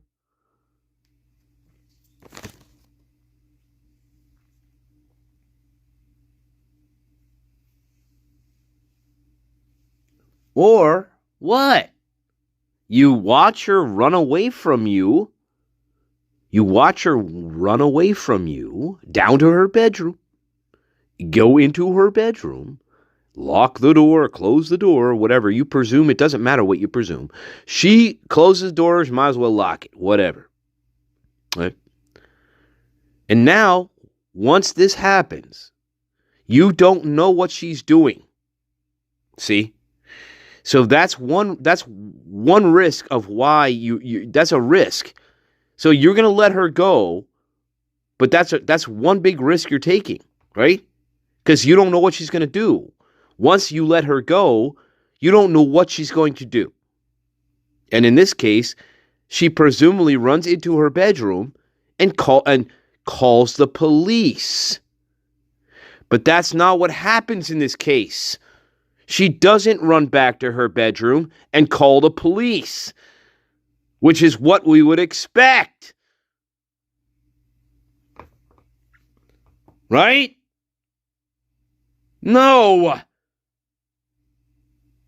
And if I'm Brian Kohlberger, though, I have to assume that Mortensen is calling the police in her bedroom.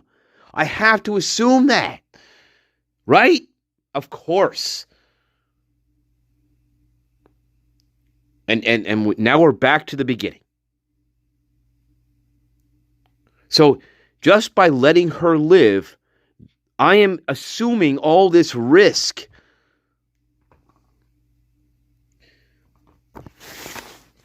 Right? If what happened, if what they told us happened is real and 100% true, this is the scenario that you're dealing with. So then you have to make a choice. Do I leave the residence immediately after letting Dylan Mortensen live, or not even attempting to kill her? I guess, right? Then I have to get out of the house as soon as possible, or else, again, I run the risk of Mortensen, who I don't know what she's doing, calling the police on me. So I have to leave the house pretty quickly, I would think. Right? Right.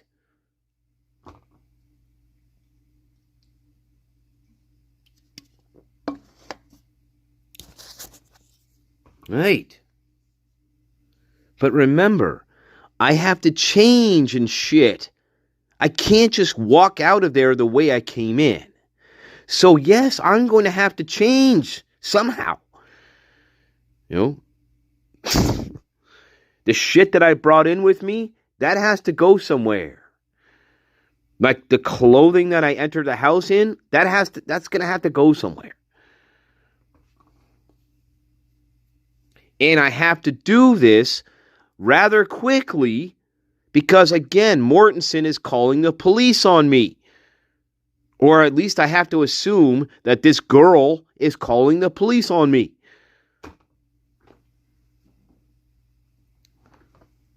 Now, again, everybody's lucky in this case.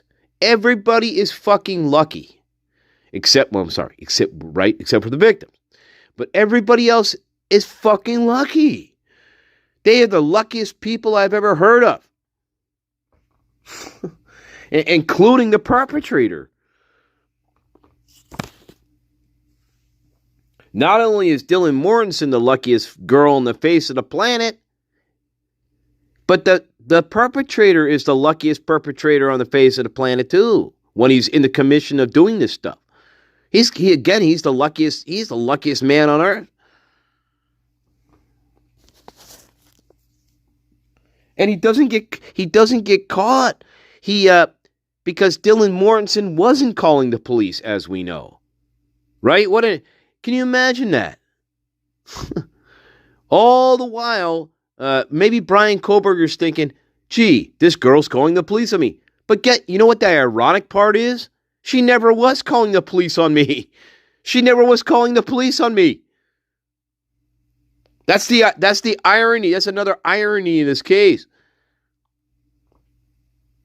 Gee, here I am thinking that the girl I let go to live, well, she's probably calling the police on me as But the irony is, she never called the police on me. That's the irony. Anyway, whatever.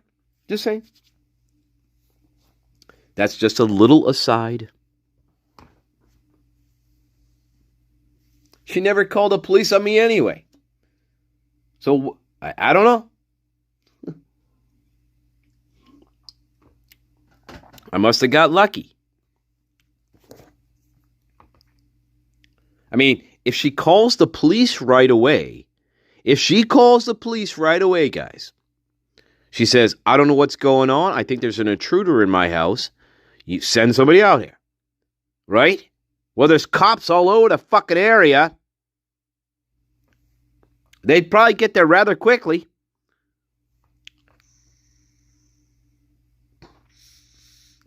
There's cops patrolling all the way up through 3:30 a.m. Beyond, probably. Task force, maybe. But anyway, I think the response time wouldn't have been that long. I would probably guess within, 8 minutes, maybe, at most. A cop would have been at that house. At most, 8 minutes. And then what? What happens if the police are called? Let's say Dylan does call the police. Then what happens to this case? Should think about it that way. Then what happens to this case? What if Dylan does call and the police show up at 4:29 a.m. in the morning? Then what?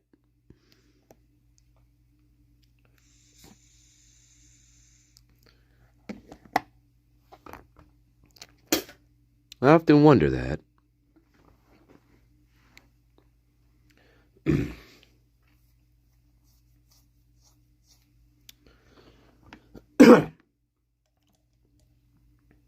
Well, anyway, something to consider.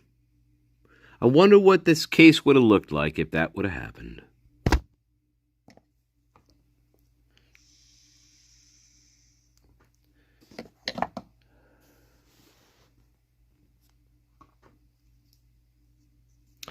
I guess the Hobbit would have been taken by surprise.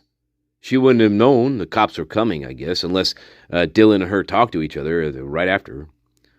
She wouldn't know. Beth, Hobbit, I called the police. Why'd you call the police? I don't know. I saw a man in our house with a ski mask on. I saw Xana in her room, and it looks like she's been fucking murdered. Something like that. But that's not what happened. That's actually what we probably should have heard. But that's not what happened. Actually, the more I think about it, that's what we should have heard. I saw a man in black. I don't know. I ran to my bedroom. I locked the door. I called the police. I presume he went back out the sliding glass door. I waited for a few minutes. I opened my bedroom door again. I didn't see him. So then, I proceeded to walk down the hallway. Maybe to your room. It doesn't matter. But, yes, I look into Xana's bedroom and I see that she's been murdered. Okay.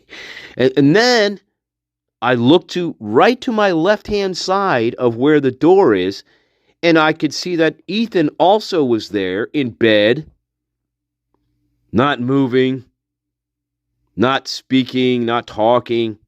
See, that's what we should have heard in this case. That's what we should have heard. Instead, we get this long fucking bullshit story in which I'm sprinting down to the Hobbit's room because I'm so scared, and I'm sprinting down to the Hobbit hole. We get this whole convoluted story which is completely batshit, when instead we should have heard what I just told you. Well, I don't know why this is.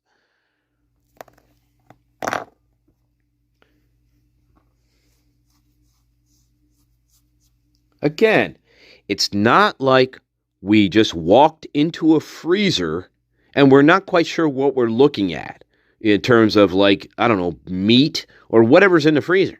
Okay. No, this is a fresh, off-the-bone murder. Within 5 minutes. You don't know what you're looking at, guys.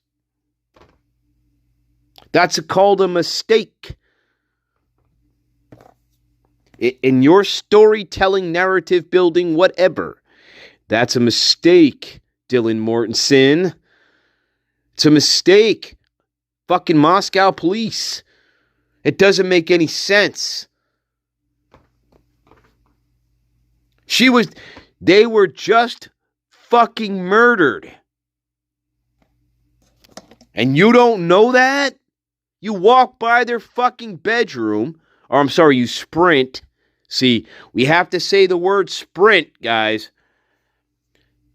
God forbid we're walking past their bedroom. That would give us even more time to see what's inside it. No, we say sprint. It's ridiculous. The whole fucking thing is ridiculous.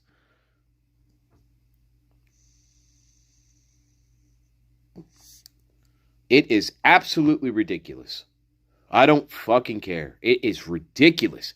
Every time I go over this and read this shit and watch this shit, it is ridiculous to even consider it. Again, it's not like Xana was fucking murdered 10 hours ago. You just walk by her room or sprint by her room. No. She was just fucking murdered. I mean, people in denial. I know. You're in denial for a reason. Okay.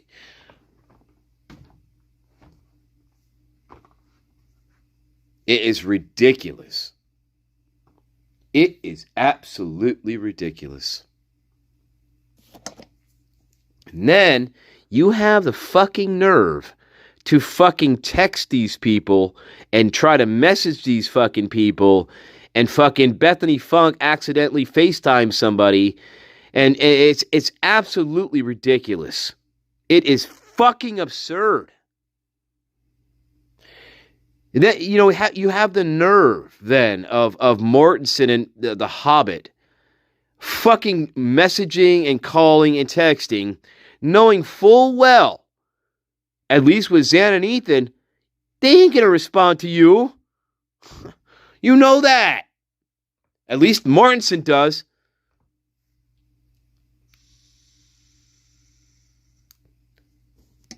Come on.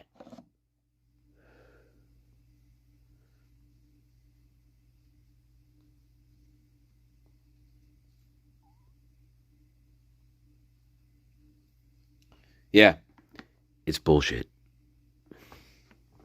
Oh, by the way, you know what makes it even much more fun is you add this fact onto things.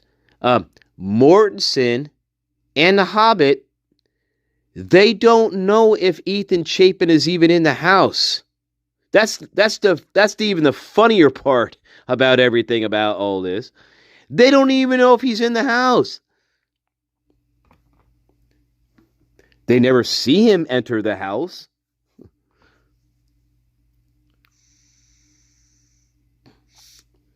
They never talk to him in the house. Right? That's the even funnier part. Anyway.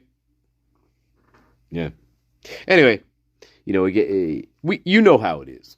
All right. Yeah, that's a funny one though when you think about that. That's a real funny one. That's real funny. Yeah.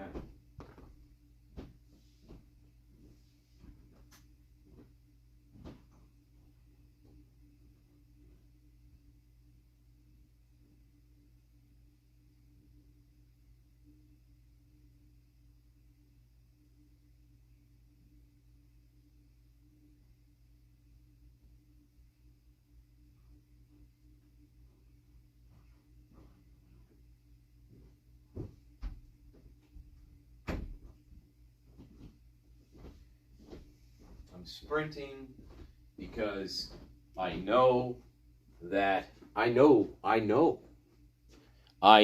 happened. I don't know why The Hobbit is so... Anyway, I'm not sure why The Hobbit is... I don't know why The Hobbit thinks the Hobbit hole is the safest place to be in the house, but she seems to know that.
The whole thing is ridiculous. It truly is. And it's just ridiculous, guys. It is. I don't know why I did this.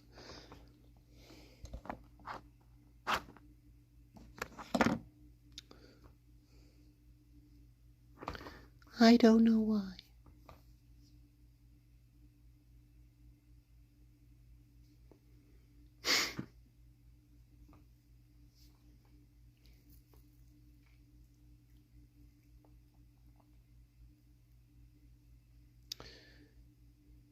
Yeah. Anyway, we'll get there. We're getting there. But let's watch this again. Why? It's been about 3 weeks since the horrific stabbing death of 4 college students at the University of Idaho. Yeah. 3 weeks since we lost Zayna, Maddie, Kaylee, and Ethan. 3 weeks, and still the police have no... Good night, Creamy Row. Thank you for being here, love. The community has been left in limbo. Oh, I'm sorry. Good night, my nature, too. I'm sorry, I read that wrong. Good night. Thank you for being here. Come back. The students of the I hope I didn't bore you. Deserve answers. These 4 young, innocent victims deserve answers, and so do their families. So let's start there. Joining me now on set, the parents of Kaylee Gonzalez, Christy and Steve Gonzalez. Thank y'all so much for being with me. Come on, babies. You guys have been so transparent and strong for the public. That's right. Christy, you called the person that did this the boogeyman. That's right, the boogeyman. What did you mean by that? Well, Michael Myers. It's literally like what nightmares are made of. Like that's when right. You're a little kid and you think of the boogeyman. That's just how I feel. Like that's just the horrific details of everything. Mm-hmm. Them just having a good time, going home and going to bed, and that's happening to them. Your best friend crawling into bed. just crawling in bed, every and girl the in boogeyman America comes. knows what that's The like. boogeyman doesn't, meet you at McDonald's. I mean, the boogeyman comes and snatches you out of your bedroom. Steve, we've been talking. Okay. I've been talking to folks in the community. You said something that stuck with me. You say, until this person is caught, you can't sleep in your bed. No. I can't just lay in my bed and do nothing. That's not the way I raised my family. That's not the way I raised my girls and my son. You don't be a victim. You stand up for yourself and you do everything in your power to make sure people hear you. And they're gonna hear Kaylee. They're gonna hear Maddie. They're gonna hear these. The other two as well. Yes. I'm careful saying anything about them because I need to be careful because I can't speak on somebody else's child. But these two girls, I'm not trying to be a glory hound, but these two girls, I'm going to do what I can do, and we're not being victims. We're going to fight. We're going to figure out how to make sure that we hold everybody, accountable, and we keep eyes and attention on this and get this thing resolved. Steve, you have made it very clear to our audience that you are supportive of law enforcement. You support the investigation. But recently, I've been watching and talking with you, and you're getting frustrated. Where does that frustration come from, sir? They put certain people between you and the officers that are making things happen, and those people are like lawyers, and they don't want to say anything, and they don't have the guts to come up and be alpha and be like leaders and say, hey, we might say something that's wrong. We're going to take that hit. So the officers, they look me straight in their eyes. The lead detective looked me in his eyes. I have no doubt he's working as hard as he can, but somebody isn't communicating. There's nothing being released. It seems like they're trying to suppress the story. We want to put rewards out. They're like, don't do that. Yeah, I get it. Your town doesn't want to have reward posters posted all over when you come and you do your rush. You're not going to get a lot of students if they see those things. But this community is not going to heal until this guy's pulled off the streets. It ain't going to happen. Think it through. It's not going to happen. He has to be off the streets. We all are working for the same thing. When was the last time y'all heard from the police? Thursday, we looked at our phone records. We want to be accurate. We don't want to sell anyone out. About 3 o'clock on Thursday. And did y'all get an update from the police about the investigation? There was nothing. We have no updates for you. There was no update. They needed me to sign a waiver form so that they could investigate something. Some mail. That was mail related. So we're working with them. We're not selling them out. We love our law support. The FBI, everybody that's here. We just have no information as family, and it's tough day after day after day. I mean, every day you just wake up and think today's the day. We're going to hear something, and you see these, there's a break in the case, and it'll just be something stupid. The sixth person on the lease that was never there. Stop playing games. This is serious. These are people's lives, and this is the future of this community. There's going to be 10,000, 15,000 kids that come into this community next year, or they don't. So I'm serious. I had the opportunity to speak to some of my sources, and I've been told that there were differences in the way that the victims were killed. Some were more severe than the other. And this week we heard the target attack walk back and then reverse it back to it being a target attack. What can you tell us about the targeted attack? They have told us that it was targeted, but they told us they can't tell who. We asked specifically, and they said, we'll try to get that information to you. And they got back to us a day or so later, and they said, we're sorry, we can't give you that information. But then a day later, we saw in the news that it was not targeted, or they think the whole house was targeted. But I'll cut to the chase. Yeah. Their means of death don't match. Maddie's they don't, and Kaylee's cause of death, it does not match based on the autopsy report. They don't match. Would indicate that one of them. He doesn't have to go up the steps. Let's stop playing games, guys. I need somebody to step up and be an alpha. Be somebody to be a leader. Don't make me do it. I don't want to do it. He doesn't have to go up the steps. Their points of damage don't match. I'm just going to say it. It wasn't leaked to me. I earned that. I paid for that funeral. I paid for that. It's my right. You ain't taking that from me. Calm down. If you don't want to say nothing, that's your bet. But don't say I'm leaking anything. I paid that bill. Sent my daughter to college to get an education. She came back in the box. and I can speak on that. I was also told from sources that are closer to an investigation, because there was a lot of roommates in there. And this was horrific for those roommates that were there as well. Yeah, absolutely. The preservation of this crime scene. Witnesses tell me that it may have well been preserved because the phone was passed around between one of the fraternity members and the girls.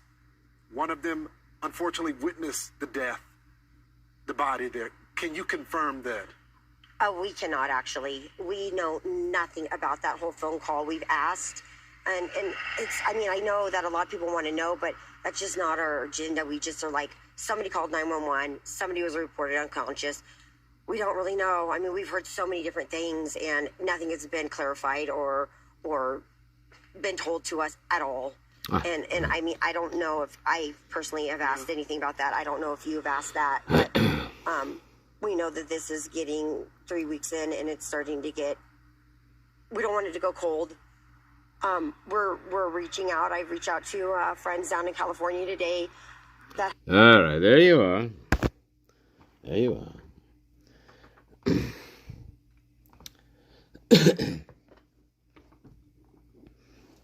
Oh.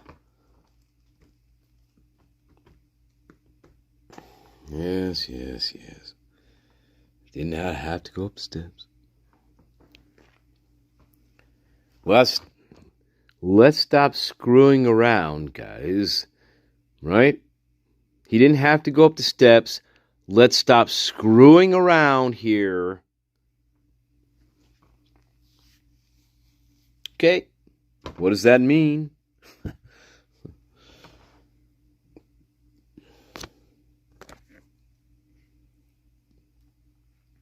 It means, was this a targeted attack?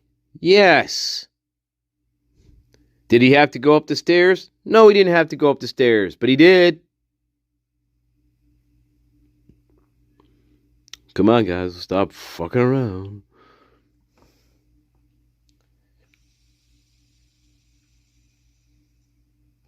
I don't know.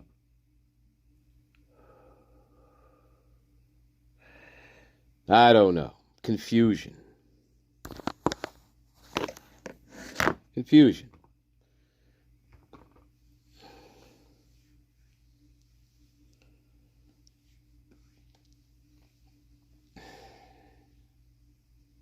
didn't have to go up the stairs. Yeah, of course. He didn't have to, but apparently he went up the stairs first, which is odd. No. Whatever. That was the very beginning.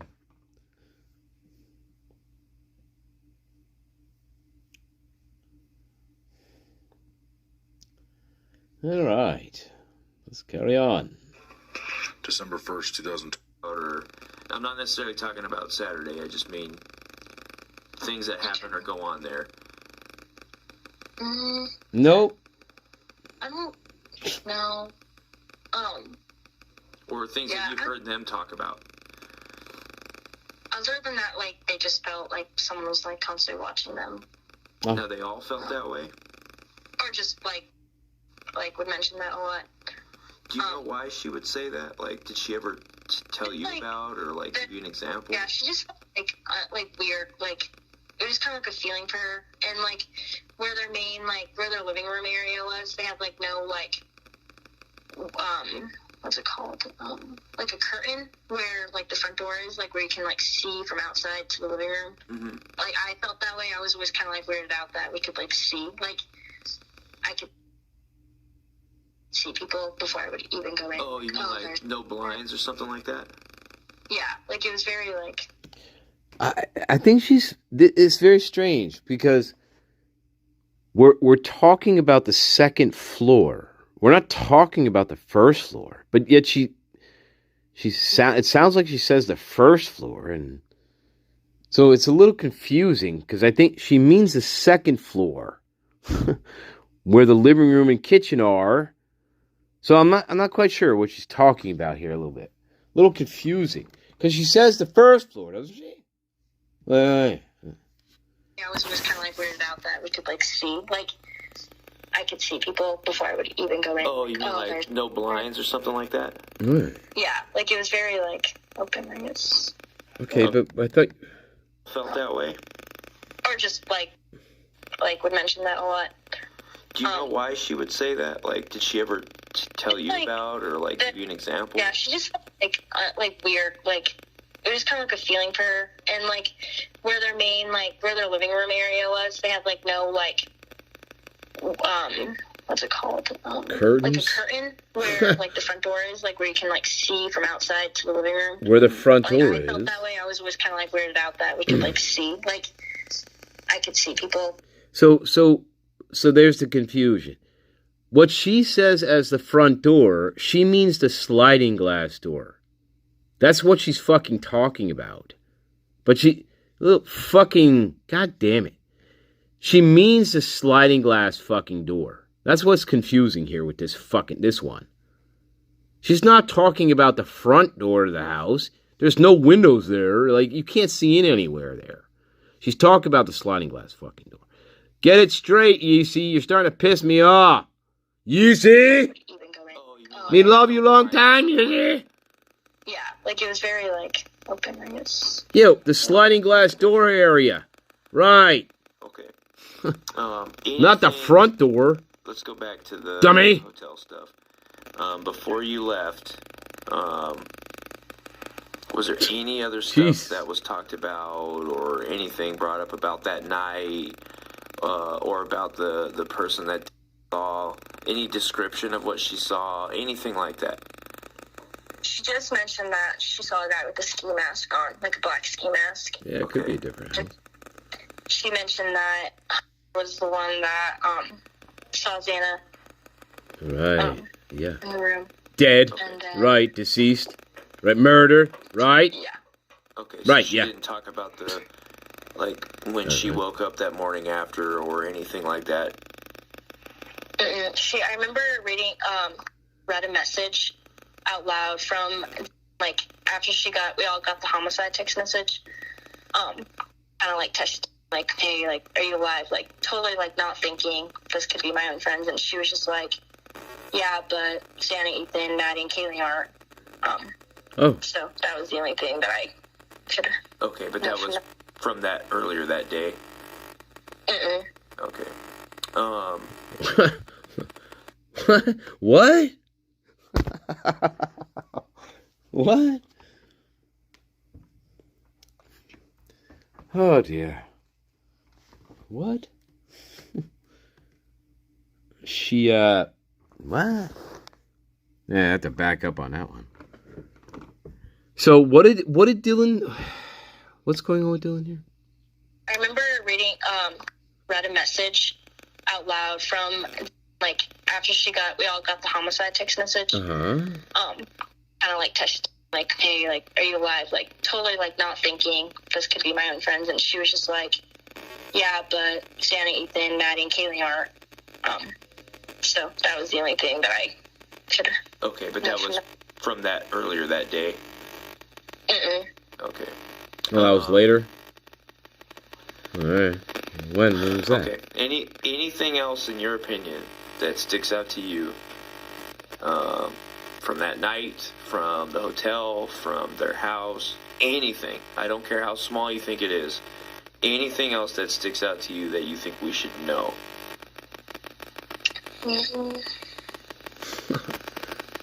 Oh. I mean, like, during the party, Ethan and Jana had, like, so it's called the lodge, and then if you go up some stairs, you can, like, oversee everyone. Okay. And at one point, like, went up there by themselves and just kind of, like, was watching everyone dance and hang out. So maybe, I don't know, someone could have maybe gone mad that they, I don't know, did that or whatever. They were very in love and, like, just hanging out and doing their own, like, thing. Okay. All right. And as far as you can tell, I know you said you really only met Ethan that night, but he seemed in a good mood, pretty jovial, having a good time. Yeah. Anytime I'd go over, he was always there, and he was always very, like, would love to talk to everyone and, like, starting conversations. So okay, and he was always. And Xana was in a good mood that night, you know, having fun. Oh yeah, she was. No drama, I guess is what I'm getting at. You didn't see anybody have any drama or anything like that. No. Okay. Nothing like leading questions, guys. Just saying. Lots of leading questions. What's that? This is Idaho, by the way. Yeah, fire away, dude. Hey, this is Cody again. Oh, Cody. Hey. More leading questions. More questions for you. Great. So, some of these questions are going to kind of be, there's really no other way to ask them than bluntly. But I kind of wanted to, like, just kind of go back and remind you, like, we don't care about underage drinking or drug use or any of that kind of stuff. Oh, here we go. And so, as far as drug use goes, I know it's a college town. There's a lot of drugs.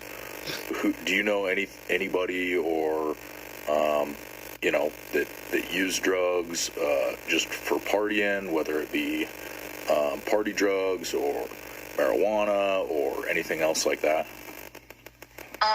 Yeah, I do actually. There would be a few times where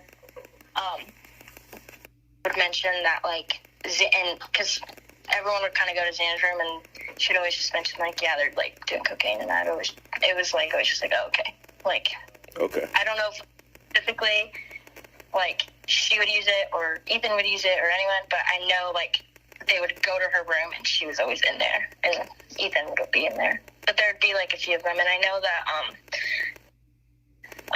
girlfriend, she does cocaine as well, so. Okay. And so, was it like, you mentioned it was like Xana's room, so was Xana maybe the one that would usually have it, or? I don't know. Okay. Just the way, like, it'd be like, oh yeah, like, don't go in there, they're kind of like, they're doing cocaine. It always just sounded like it was like Xana's and a group of them doing it or whatever. Yeah. Do you have any idea where they would be getting it from?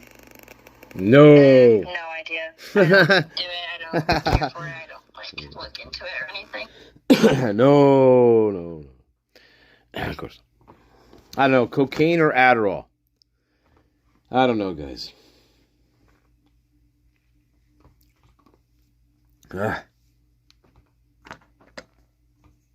Cocaine or Adderall? Or both?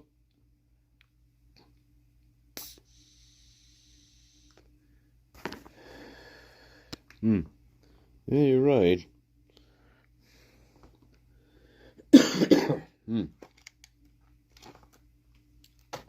I don't know.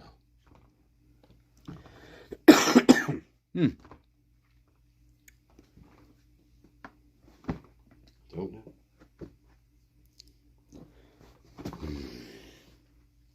know. Does it mean anything? I don't know.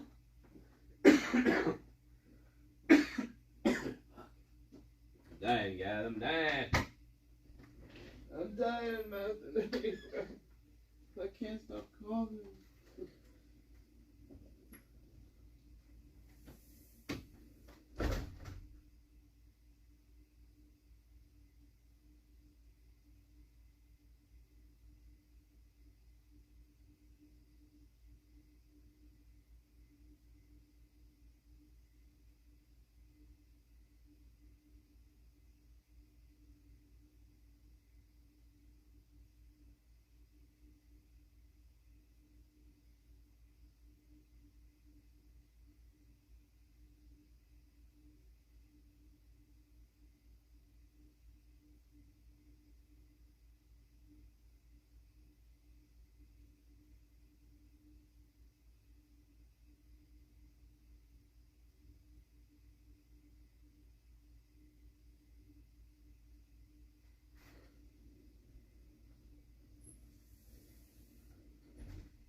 Otto.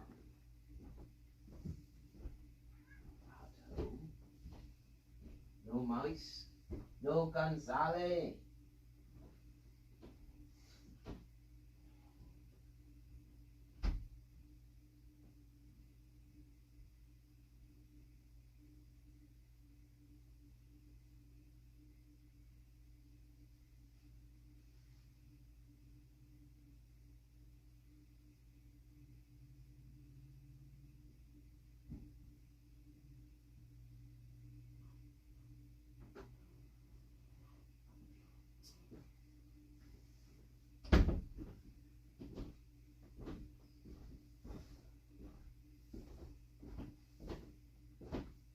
Yeah, well, I'll tell you one solution to get out of it. I'll tell you one solution. Then we finish up a Yesi Araujo. Yeah, Yesi Araujo.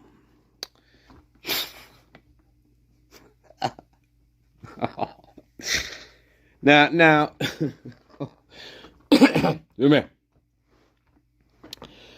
Excuse me. Yeah, let's sniff a little bit, baby.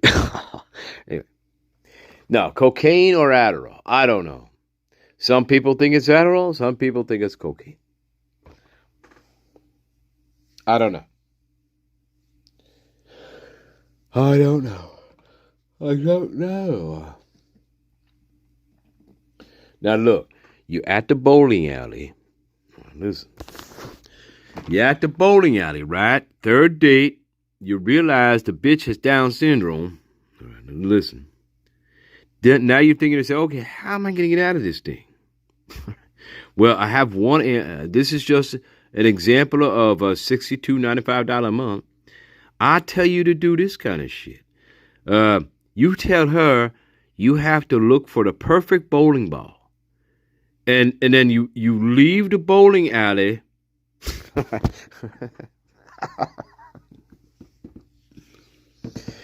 And then, like, you call somebody to pick her ass up. And you have them explain he couldn't find a perfect bowling ball, so he had to go home or something. I see. That's the kind of shit you got to do there. Anyway, no $62.95 a month? All right, baby. Me love you long time. Yeah, for sure. Me love you What long about time. anything other than, and so do you know if, I know you said you didn't really know Kaylee very well. Do you know if she used cocaine or any drugs on occasion? No, she didn't really, yeah. And it's just, like, my personal opinion, she doesn't look like she would. Okay, what about Madison? I think she maybe would try it, but she's very, like, Maddie was a very, like, clean girl aesthetic, like, very, like, likes to work out and take care of herself and, like, loved everything very organized, so I don't see her doing it at all. Okay. And then Xana and Ethan obviously, would party a little bit with that. Yeah. Did you ever hear anything, did ever say anything else besides cocaine, like any other types of drugs? No. Okay. No. And then what about, do you know if she... No. No. I don't, that I know of, she's never mentioned it or anything. Okay. Okay. Uh-huh. He drank like a fish, though. No, she didn't. Of that, and this is just kind of a, when you put a lot of girls in a house, we all went to college. Like, I had lots of roommates and all that kind of stuff. And was there like, do you know like what the, like, oh, this person was the dirty one and this person was the super clean one that was always cleaning up the messes, and like, you know what I'm saying? Like, because there's always, there's it's almost impossible not to have some sort of like little tensions and pet peeves about each other when you live together like that. You know what I mean? No, yeah, I know that Xana was always very like, okay, like, who didn't do their chore? Like, she was very like, let's keep our house clean, like, do your stuff, guys. Like, she was always like that. But I never mentioned, like, them, like, oh my gosh, like, I had the worst day ever, like, my roommates did it. Like, it was never like that. I think they all got along very, very well. Okay, so nothing, no major rifts or issues between them. There was no, like, no drama at all. It was always just, like, do your chore. If you're going to leave your leftovers, like, don't let them get moldy, like, that kind of stuff, but... Yeah. Okay. And then, the other one, too, is, really? Or the other question is around relationships. And I know that, is this, I guess is this after a party? People can cheat on other people, or they can have side pieces, or things like that. You know what I mean? Do you know anything like that? Do you know if any of the girls had side pieces, or like if they had booty calls that they could call every once in a while, or were you ever really involved in any kind of did you have that type of knowledge about? I mean, maybe because it sounds like you were pretty good friends with her, but you mentioned she didn't have a boyfriend though, right? Yeah. So there was never like drama with boys or like boyfriends. Never? Ethan had a very good relationship. So did Maddie, her boyfriend. I never, like I said, I wasn't close with Keely, but they never mentioned like, oh my gosh, Keely and her boyfriend got a really big fight. They never said anything like that. Dylan and Quinn? Oh, you redact that, guys. Dylan and Quinn. All redacted. That's who we're talking about, by the way. Dylan and Quinn. They're the last two. So anyway, that's redacted. Anything to do with the Prime and Quinn. Drama, like, you know what I mean? Like, never. They're hard questions to ask and they're hard questions to answer, especially, after something like that, because nobody wants to talk bad or nobody wants to talk about the dirty side of things. You know what I mean? But in order to get an entire picture of everything going on, those kind of questions have to be asked, and they, as hard as they are, they got to be answered. You know what I mean? No, yeah, makes sense. But no, I would never say like anything bad. The only thing that is like odd was that there was a guy who was like really, really, really liked Xana for a very long time, and she had maybe she probably thought about dating him at one point. But then she got with Ethan. His name's he's a kind of like, I think he's gotten quite a bit of trouble with his house. So I'm not really sure if he's really is or not, but from what I know, he's always been nice to me, but he did really, really like Xana. Okay. That's the only thing like that I can think of. And Maddie was she obviously had her boyfriend. I think she might have at times come off really flirty, like when she's drunk, but she never like cheated on her boyfriend or anything. Okay. And you mentioned has a boyfriend, right? Yeah. Okay. And do you know anything about their relationship? Here we go. Or anything like that? They didn't redact. No.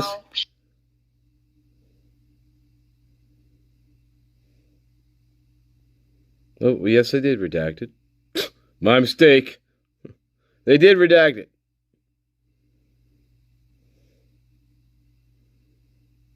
Something like that, Dame Deb. Yeah. Got into a lot of trouble at his house.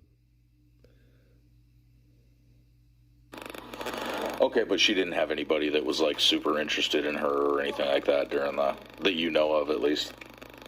Yeah, no. Okay. Okay, cool.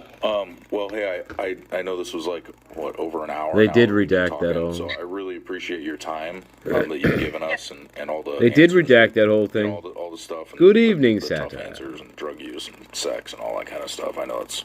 Sex, drugs, and rock and roll, baby. I guess, do you... Welcome to college. The only other question I really have is, like, do you have any idea, like... Welcome to high school. Could have done this and why? I haven't like thought about that because like thinking that it could be like someone that I know like is really scary. Like who? But I don't know. I don't know anyone in my life that would have the heart to do that. But people can be crazy, obviously. So. Yeah, that's for sure. But I really don't. There was this time where I emailed my. Email somebody. So why'd she call this tip in? So, I don't know. Well, what was the tip? Just to say that I was hanging out that night with them, or what? What was the tip here? So I said that in the tip, which I don't know if you guys need to know that again or You're whatever, right. but What was his... I don't know if I read that part in here. Yeah. I can so his name's It's in here. Sorry, I must have missed it there for a second. Yeah. Okay. So let's kind of talk about that for a quick second. I know you probably want to get off the phone at this point, but why did that creep you out a little bit, like to the point that you had to mention it in the tip?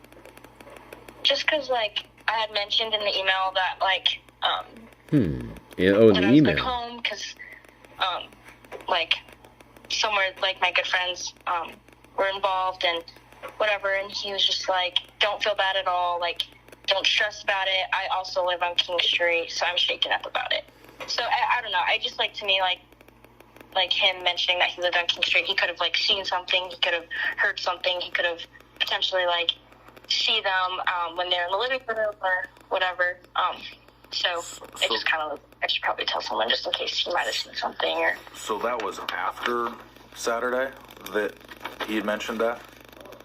he mentioned it in an email I sent him on, I want to say, Sunday night. So afterwards? Yeah. Right. Yeah. I'm assuming you have his number because he's probably got to get a hold of him, or is that no? No, I have his, like, student email, like what I email him on, if you want to know that. Yeah, I'll take his email.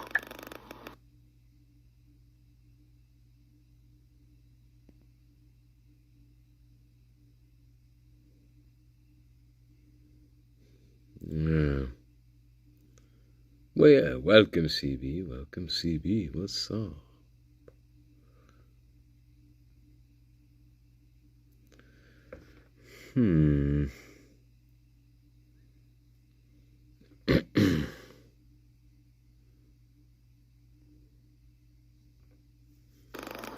Yeah, and just, like, in class, he always seemed very, like, tired. Like, his eyes were always really red, and he would, like, his hair was, like, never, like, done. It was, like, messy. Kind of like, he just, like, he'd always be, like, stressed out in our classes. But that was, like, from, not just, like, recently. Like he just woke up or something? Yeah, like, he just seemed very, like, yeah, just, like, really out of it in our classes. But he was a good teacher, so. Okay. Real quick. Right. Did you ever hear anything about a break-in or a home invasion at house? No. Okay. Never heard anything about that? Okay. No. Okay. Well, hey, again, we want to thank you for your time. I can't thank you enough for being willing to talk to us. We're obviously trying to work everything we possibly can. If you think of anything in the future, you can always call this number or text it. It doesn't matter. It's a work cell phone. So if you think of something or if you hear something, and just assume that we don't know it. Okay, don't be like, oh, well, they probably know that already. We'd rather you call in and us be like, yes, we do know that, thank you, and then you not. So, and did you have any questions from us? We probably won't be able to tell you too much stuff, but... I don't think I have questions. I think I trust you guys that you're getting it done. Hey, do you, I forgot, I had one more question for you. Do you know anybody else that would have, like, a very intimate knowledge on, just, like, all the different personal relationships and how close, like, Kaylee and Madison and, kind of all those questions that I was asking you at the end? Like, you have to obviously be very good friends with people to kind of have that kind of information and have that knowledge. Is there anybody that you can think of that you'd be like, maybe you should give this person a call? They might know some more about that type of very inner private circle. Yeah, I do know my friend who picked me up from the hotel. She saw, like, Maddie and Kaylee at the bars, and she had mentioned that, like, they kind of, like, caught up on life a little bit because they both lived in, and she just mentioned she saw them, they caught up a little bit, and it was just, like, really nice, like, little, like, talk, so that could be something if you guys need that. Okay, Yeah, so you gave us her number, right? That was the... Yeah. Yep. Yes. okay, so it'd probably be worth maybe giving her a call and just and having to chat with her. Yeah, maybe just say like, yeah. She just said that she had like a long conversation, like quite a long conversation with them, so she might have been able to like catch anything. Okay, that night at the. Okay, cool. Yeah. Yep. All right. Alright. Thank you very, very much again. Of course. Thank you guys for calling me. Thank you. Have a great evening. And if you have any questions, this is my cell phone number. So if you if you think of anything else, don't hesitate to give me a call. If I don't answer, please leave me a voicemail because I might be on the other line. I'm obviously very busy, but I will absolutely get back to you. Okay. Okay. Sounds good. Okay. Thank you. Thank you. Bye-bye. Bye-bye. Okay. Okie doke. That's a lot of names.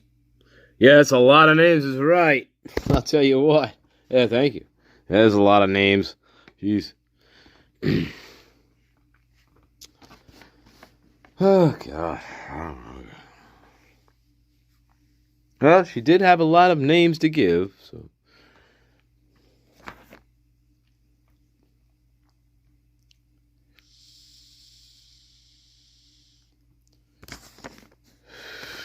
But you're right. That's a good point. Where I forget who made it. They didn't ask about the conversation between her and Ethan Chapin at the party at the lodge or whatever, at the Whites, whatever, or at the whatever. They didn't ask about that.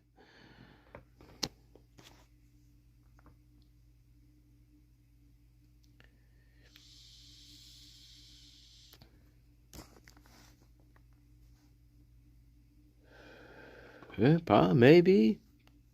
Welcome, Tony. Maybe. Coke, Adderall.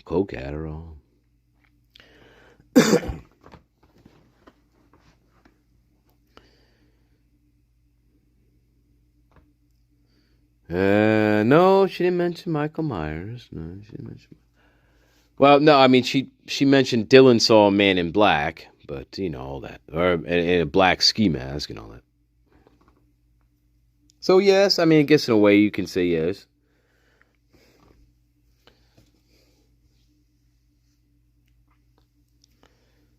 Possibly.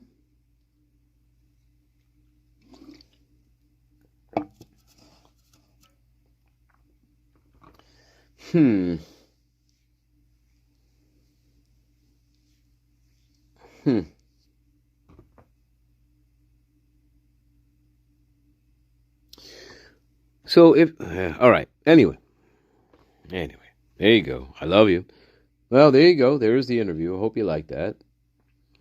We should go. We really should. Yeah. I don't know. What was the other part of the tip? Yeah, I don't know. If that was part of the tip with the teaching assistant, right? What was the other part? What was the other part of the tip then? What were the other parts? If that was just a piece with the teaching assistant, well, what were the other pieces? I mean, did she have knowledge that this guy was like stalking them? I mean, what was the full tip here? Did part of the tip have to do with Dylan Mortensen? I don't know.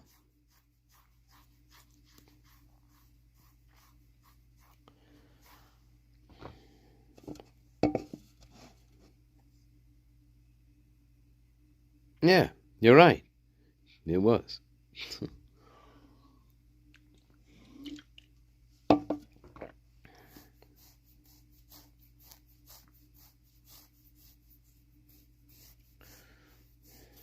I don't know.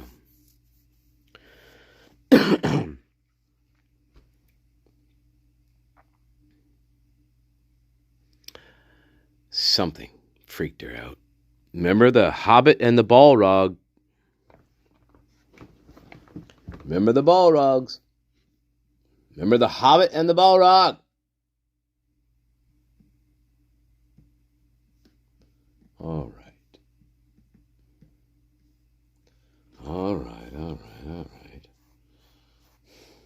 And was being redacted. Oh wait, we gave you something through a FOIA that was muted. Let me get it back. Like, who is? That's not where we were. These decisions, and why the hell are we waiting so long? I don't want to say anything about Hitler because I think he hates me. And if he ever gets for some reason, it always gets bookmarked there. God. I'm going to shut up on anything. This is where we left off with this guy. They could have related that it came from somebody on Xana's maternal side, and I kind of wish that maybe they would have done that testing because I think that would help clear this up. But, the idea that he's grasping or holding hair and that this photo shows him holding a clump of hair, I watched that twice because I couldn't believe what he was saying. And then I went back to my crime scene photos and I actually looked at it and I thought, man, very high profile case where the amount, and let's be honest here, the cost of the resources that were thrown at this investigation, yes, I think everybody in the world can say we expect a better work product here. All right, whatever.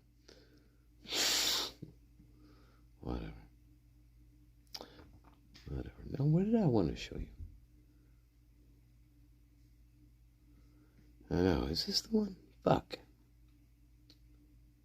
It always reverts to that.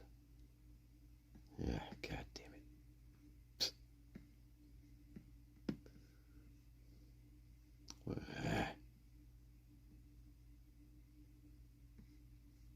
Anyway. What? I gotta find that for you guys again. We found that interesting. Oh yeah. Like this.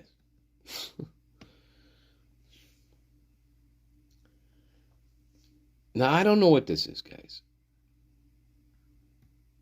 But now this is probably standard in guys, I don't know what this is. But I found it humorous when I read it. This is probably done in every, I guess in this is other states do this, but I just want to read this to you. I have no idea. This is in the official documents, by the way. So this is not an invoice. As provided in Idaho code that the ISP, the Idaho State Police requests restitution from the defendant, Jack DeCour, in the amount of $2,000 in association with laboratory case number this.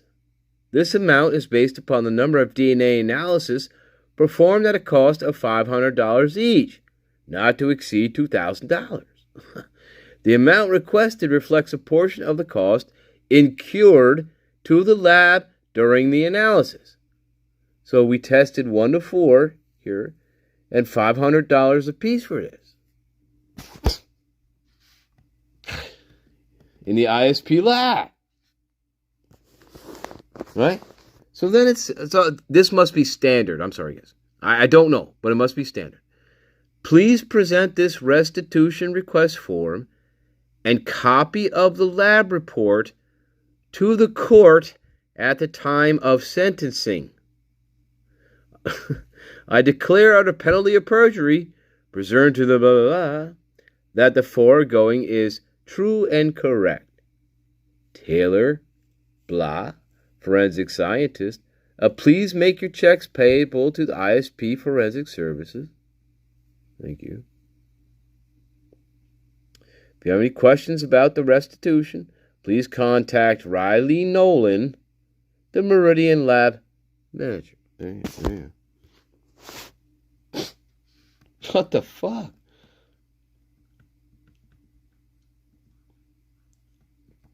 Anyway, I just found that interesting. I don't know what it means.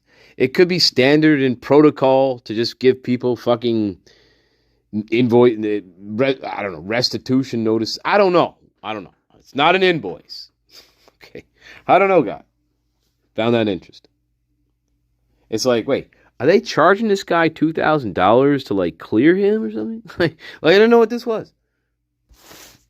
Yeah. $2,000. But I don't know. I just found it interesting. I don't know.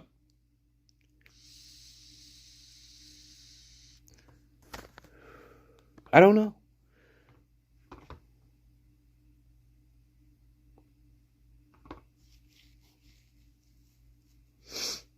Very weird.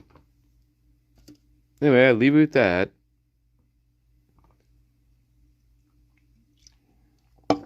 Yeah, I should look up the code. Well, yeah, we'll do that. We'll have to do that. That's a good point. We should look up the code. I think we'll leave it there. We leave it there, love. We leave it there, love. Leave it there. But you're right. We should look up the code. All right. I love you, babies. We should go. Quick break, and anyway, I hope you like that. What was is that the only one I found? So far going through that, I think that's the only one that stuck out that stuck out to me. So there may be others like that I missed in there, but yes, that did stick out to me like quite a bit. But there could be others. I don't really know for sure, but none other pieces stuck out to me like another one that I found. So, I mean, but it's possible there's stuff in there that's like that. I for other samples, I'm not sure.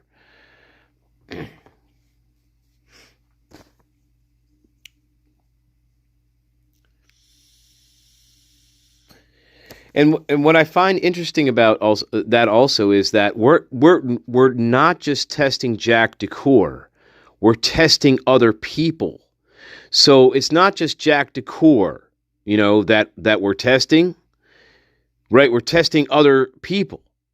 So I find that interesting, and I don't know. So I don't know why why this would be. Yeah, we should look at the code.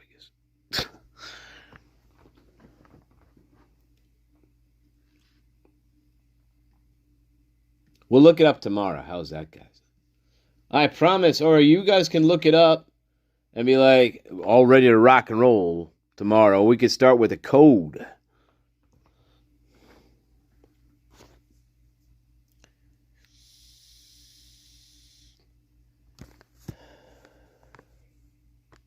Yeah.